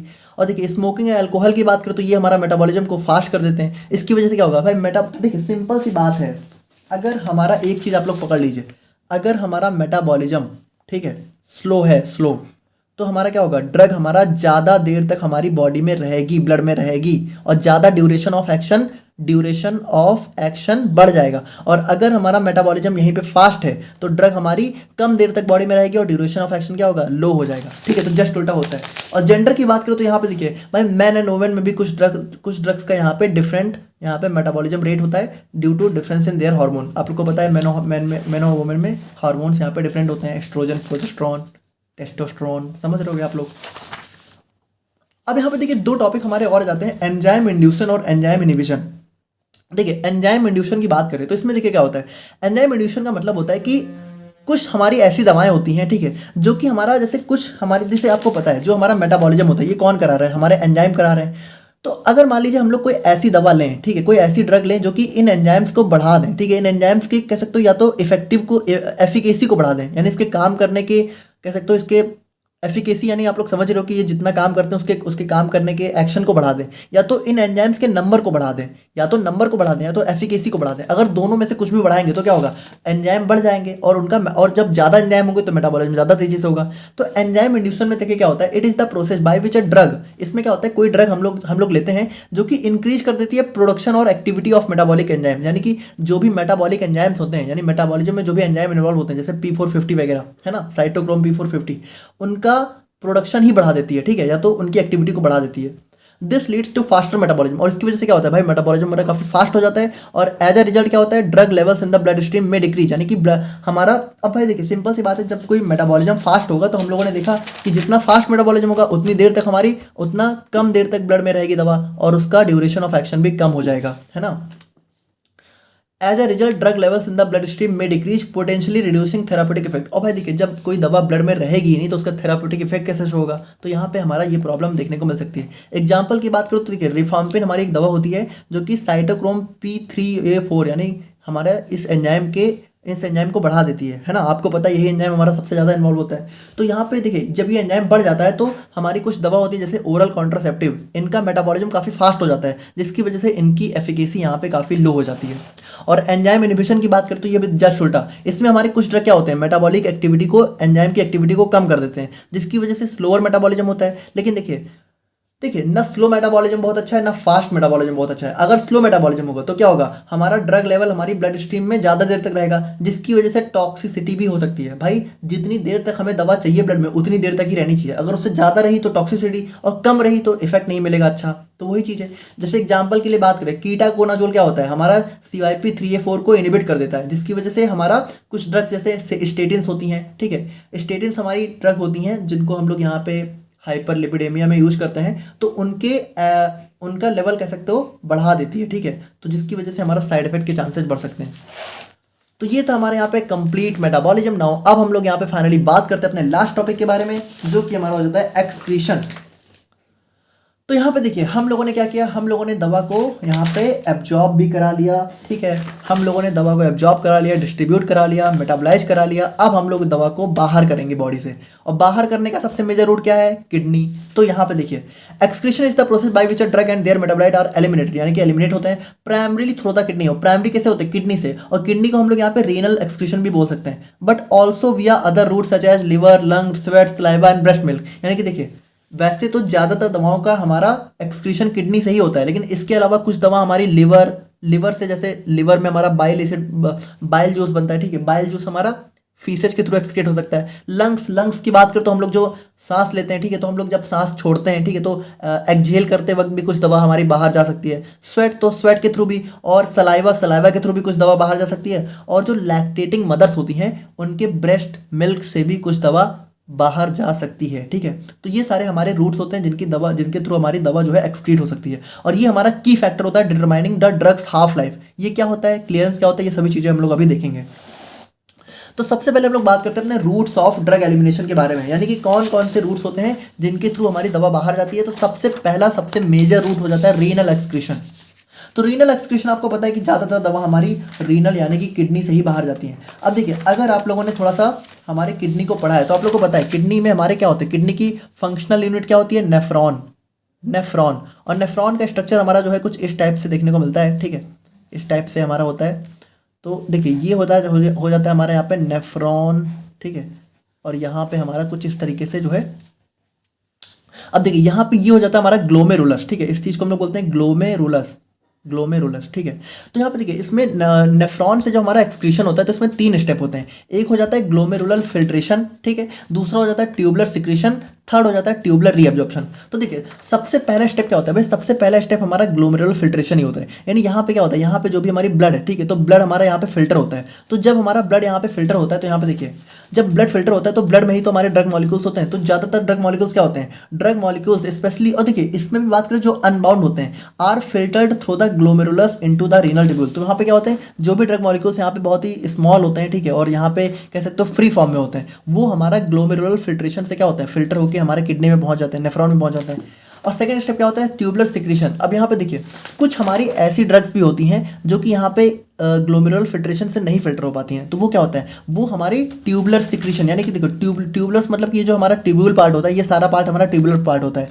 तो यहाँ से भी कुछ ड्रग हमारी जो है कह सकते हो डायरेक्टली यहाँ से सिक्रीट कर दी जाती हैं, ठीक है। और इसमें क्या होता है, ये एक एक्टिव प्रोसेस होती है, यानी यहाँ पे हमें जो है एटीपी यानी कि एनर्जी देनी पड़ती है। और जब हम लोग एनर्जी देते हैं ना तो यहाँ पे देखिए क्या होता है, इसमें हमारी जो भी कह सकते हो वाटर सॉल्युबल ड्रग हैं, लिपिड इनसॉल्युबल ड्रग्स हैं, ठीक है, और जो भी जिनका पार्टिकल साइज भी बहुत बड़ा है, वो सभी ड्रग्स हमारी इस प्रोसेस के थ्रू एक्सक्रीट हो जाती हैं। यानी ट्यूबुलर सिक्रेशन में क्या होता है, ट्यूबुलर सिक्रेशन में हमारी वो दवा भी चली जाएगी हमारी किडनी में जो कि हमारा नॉर्मली ग्लोमेरुलस से नहीं जा सकती, ठीक है। जैसे एग्जाम्पल हमारा जो है एक्टिवली सिक्रीट होती है यूरिन में, ठीक है, इसी ट्यूबुलर सिक्रेशन के थ्रू। और उसके बाद देखिए उसके बाद हमारा थर्ड स्टेप आ जाता है ट्यूबुलर रीअब्जॉर्प्शन। अब देखिए क्या होता है कि कुछ दवा क्या होता है, कुछ दवा हमारा ग्लोमेरुलस से फिल्ट्रेशन होकर यहाँ पे गई, लेकिन हो सकता है कि कुछ दवा हमारी रीअब्जॉर्ब भी हो जाए, यानी वो ब्लड में वापस से चली जाए। और ये हमारा उन्हीं दवाओं के साथ होता है जो कि बहुत ही हाईली लाइपोफिलिक होती हैं।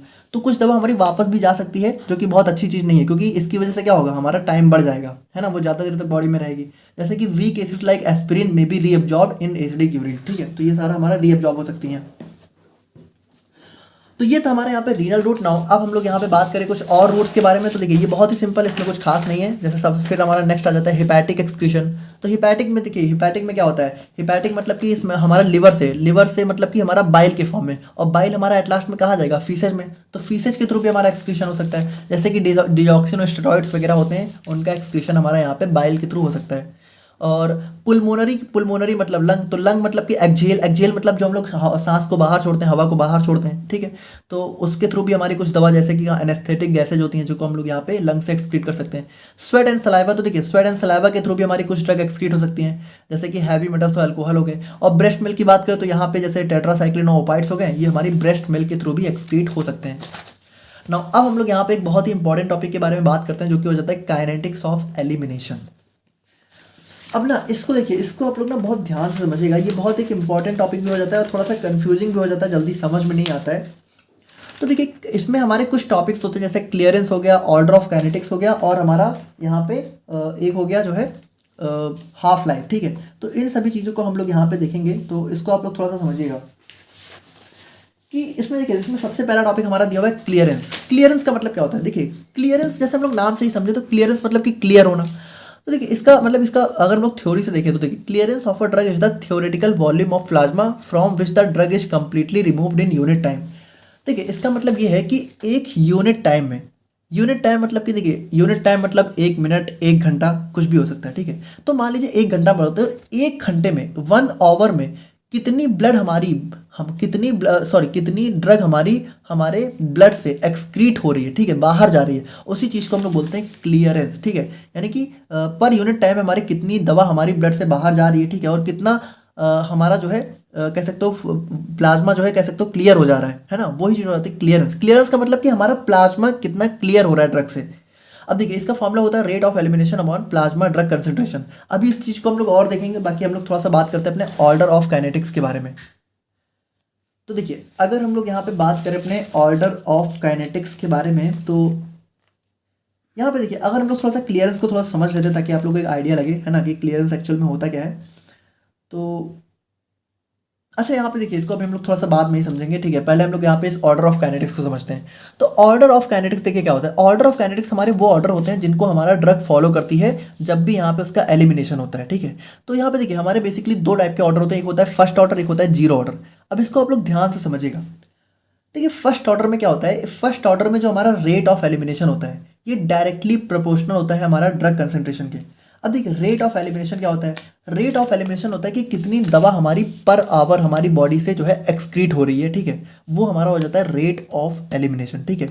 तो जैसे मान लीजिए हम लोगों ने 100 mg ड्रग ली, ठीक है, और 100 mg ड्रग में से मान लीजिए अगर 50 mg, ठीक है, एक घंटे में एक्सक्रीट हो गई, तो ये हो गया इसका यहाँ पे रेट ऑफ एलिमिनेशन। अब यहाँ पे देखिए यहाँ पे क्या बोला जा रहा है, फर्स्ट ऑर्डर काइनेटिक्स में जो हमारा रेट ऑफ एलिमिनेशन है ये डायरेक्टली प्रोपोर्शनल होता है ड्रग कंसंट्रेशन के, प्लाज्मा ड्रग कंसंट्रेशन के। ड्रग कंसंट्रेशन का मतलब होता है प्लाज्मा ड्रग कंसंट्रेशन। यहाँ पे इसको थोड़ा समझिएगा। जैसे मान लीजिए हम लोगों ने ब्लड, ये हमारा ब्लड है और इसमें हम लोगों ने 100 mg दवा ली। अच्छा एक कॉन्सेप्ट और होता है उसको भी हम लोग समझ लेते हैं, टी हाफ। टी हाफ का मतलब होता है हाफ लाइफ। हाफ लाइफ का मतलब होता है हमारा वो टाइम जिसमें कोई ड्रग हमारी हाफ हो जाती है उसकी कंसंट्रेशन की प्लाज्मा में। देखिए इसमें ज़्यादा कंफ्यूज मत होइए, सिंपल सी बात है कि अगर मान लीजिए 100 mg कोई दवा हम लोगों ने ली तो जितने टाइम में वो 50 mg हो जाएगी हमारे ब्लड में, ठीक है, उसी चीज़ को हम लोग उस टाइम को हम लोग बोल देंगे हाफ लाइफ। यानी जितना टाइम लगा 100 mg ड्रग को 50 mg कन्वर्ट होने में, वही हो जाता है उसका हाफ लाइफ। तो मान लीजिए अगर किसी ड्रग का हाफ लाइफ 2 आवर है, इसका मतलब क्या है कि वो 2 घंटे में अपनी कंसंट्रेशन की हाफ हो जा रही है। यानी अगर 100 mg की कोई दवा ली उसकी हाफ लाइफ 2 घंटे है, तो इसका मतलब 2 घंटे में 100 mg यहाँ पे 50 mg में कन्वर्ट हो जाएगी। और वही मान लीजिए अगर किसी की हाफ लाइफ 1 आवर है तो 1 आवर है तो इसका मतलब कि 1 घंटे में ही वो यहाँ पे 50 mg में कन्वर्ट हो जाएगी। अब यहाँ पे देखिए हाफ लाइफ टाइम के साथ चेंज होती रहती है, ये भी ध्यान रखिएगा। जैसे मान लीजिए 100 mg की दवा है और इसकी हाफ लाइफ 1 घंटे है, ठीक है, तो मतलब हाफ लाइफ नहीं चेंज होती है, सॉरी हाफ लाइफ नहीं चेंज होती है, लेकिन कितनी दवा एक्सक्रीट हो रही है हमारी बॉडी से वो चेंज होती रहती है। जैसे मान लीजिए 100 mg की दवा हम लोगों ने ली और इसकी हाफ लाइफ 1 आवर है, यानी कि 1 घंटे में ये अपनी कंसंट्रेशन की हाफ हो जाएगी। तो 100 mg को 50 mg होने में कितना लगा, 1 आवर। लेकिन अब देखिए अब अगर मान लीजिए हम लोग बात करें तो देखिए 100 mg में को 50 mg जब हुई तो कितनी दवा हमारी बाहर गई, 50 mg, है ना। तो अब यहाँ पे देखिए क्या नेक्स्ट हाफ लाइफ में भी यहाँ पे 50 mg दवा ही बाहर जाएगी। तो यहाँ पे देखिए हाफ लाइफ का मतलब क्या है कि कितना टाइम लग रहा है इस दवा को आधा होने में। तो अगर हम लोग अब यहाँ पे जब हमारी दवा 50 mg बची है तो अब यहाँ पे जब इसका हाफ लाइफ हम लोग कैलकुलेट करेंगे तो इसका हाफ लाइफ कितना आएगा, इसका हाफ लाइफ तो 1 आवर ही होगा, लेकिन इसमें दवा कितनी एलिमिनेट होगी, इसमें दवा एलिमिनेट होगी सिर्फ 25 mg, ठीक है, क्योंकि यहाँ पे देखिए ये इसकी हाफ ना, तो अभी 25 mg एलिमिनेट हो जाएगी तो बचेगी कितनी, 25 mg। तो यहाँ पे देखिए हम लोग यहाँ पे मेन चीज़ यही देख रहे हैं कि, और यहाँ पे देखिए ये जो 50 mg 25 mg ये जो निकल के आ रहा है ये क्या है, यही तो है हमारा रेट ऑफ एलिमिनेशन, यानी कि कितनी दवा हमारी पर आवर हमारी बॉडी से एलिमिनेट हो रही है, ये हो गया रेट ऑफ एलिमिनेशन। तो कितना है 50 mg पर आवर। और ये देखिए ये हर बार चेंज हो रहा है ना, हाफ लाइफ तो सेम है लेकिन ये हर बार चेंज हो रहा है। यानी यहाँ पे देखिए जब हमारी पहली हाफ लाइफ थी, देखिए ये हमारी फर्स्ट हाफ लाइफ हो गई, फर्स्ट हाफ लाइफ में हमारा रेट ऑफ एलिमिनेशन कितना है 50 mg पर आवर। लेकिन सेकंड हाफ लाइफ में क्या हो गया, सेकंड हाफ लाइफ में रेट ऑफ एलिमिनेशन कितना हो गया 25 mg पर आवर, है ना। तो यहाँ पे देखिए ये हो जाता है हमारे यहाँ पे हाफ लाइफ का कॉन्सेप्ट। और यहाँ पे देखिए फर्स्ट ऑर्डर काइनेटिक्स में क्या बोला जा रहा है, फर्स्ट ऑर्डर काइनेटिक्स में बोला जा रहा है in this rate of elimination is directly proportional to the drug concentration. तो इसमें ये बोला जा रहा है कि जो हमारा रेट ऑफ एलिमिनेशन है ये ड्रग कंसंट्रेशन के डायरेक्टली प्रोपोर्शनल होगा। यानी कि देखिए अगर हमारी दवा ज़्यादा है तो रेट ऑफ एलिमिनेशन ज़्यादा होगा, और अगर हमारी दवा कम है तो रेट ऑफ एलिमिनेशन कम होगा। तो इसमें देखिए इसमें अगर हम लोग देखें तो 100 mg जब हमारी 50 mg, जब हमारी दवा 100 mg है तो रेट ऑफ एलिमिनेशन कितना है 50 mg पर आवर। लेकिन जब दवा हमारी 50 mg बची तो रेट ऑफ एलिमिनेशन कितना हो गया 25 mg पर आवर। यानी कि देखिए ये इस पे डिपेंड कर रहा है, किस पे, प्लाज्मा कंसंट्रेशन पे। यानी जितना ज़्यादा प्लाज्मा कंसंट्रेशन होगा उतना ज़्यादा एलिमिनेशन, क्योंकि देखिए यहाँ ज़्यादा है तो ज़्यादा एलिमिनेट हो रही है और यहाँ कम है तो यहाँ पे क्या होगा, कम एलिमिनेट हो रही है। तो रेट ऑफ एलिमिनेशन क्या हुआ हमारा जो है डिपेंड करता है ड्रग कंसंट्रेशन पे। A constant fraction of drug is eliminated per unit time. और यहाँ पे देखिए बहुत इंपॉर्टेंट चीज़ ये है कि अगर हम लोग यहाँ पे क्लियरेंस को कैलकुलेट करें, अगर हम लोग यहाँ पे, तो क्लियरेंस का फॉर्मूला क्या था, rate of elimination upon plasma drug concentration. तो यहाँ पे देखिए इस वाले पहले वाले केस में क्या है, पहले वाले केस में क्लियर रेट ऑफ एलिमिनेशन कितना है 50 mg, तो यहाँ पे 50 हो गया, और प्लाज्मा ड्रग कंसंट्रेशन कितनी है 100, तो यहाँ पे क्या होगा 50/100, यानी कि हमारा हो जाएगा 1/2, ठीक है, यानी कि 0.5।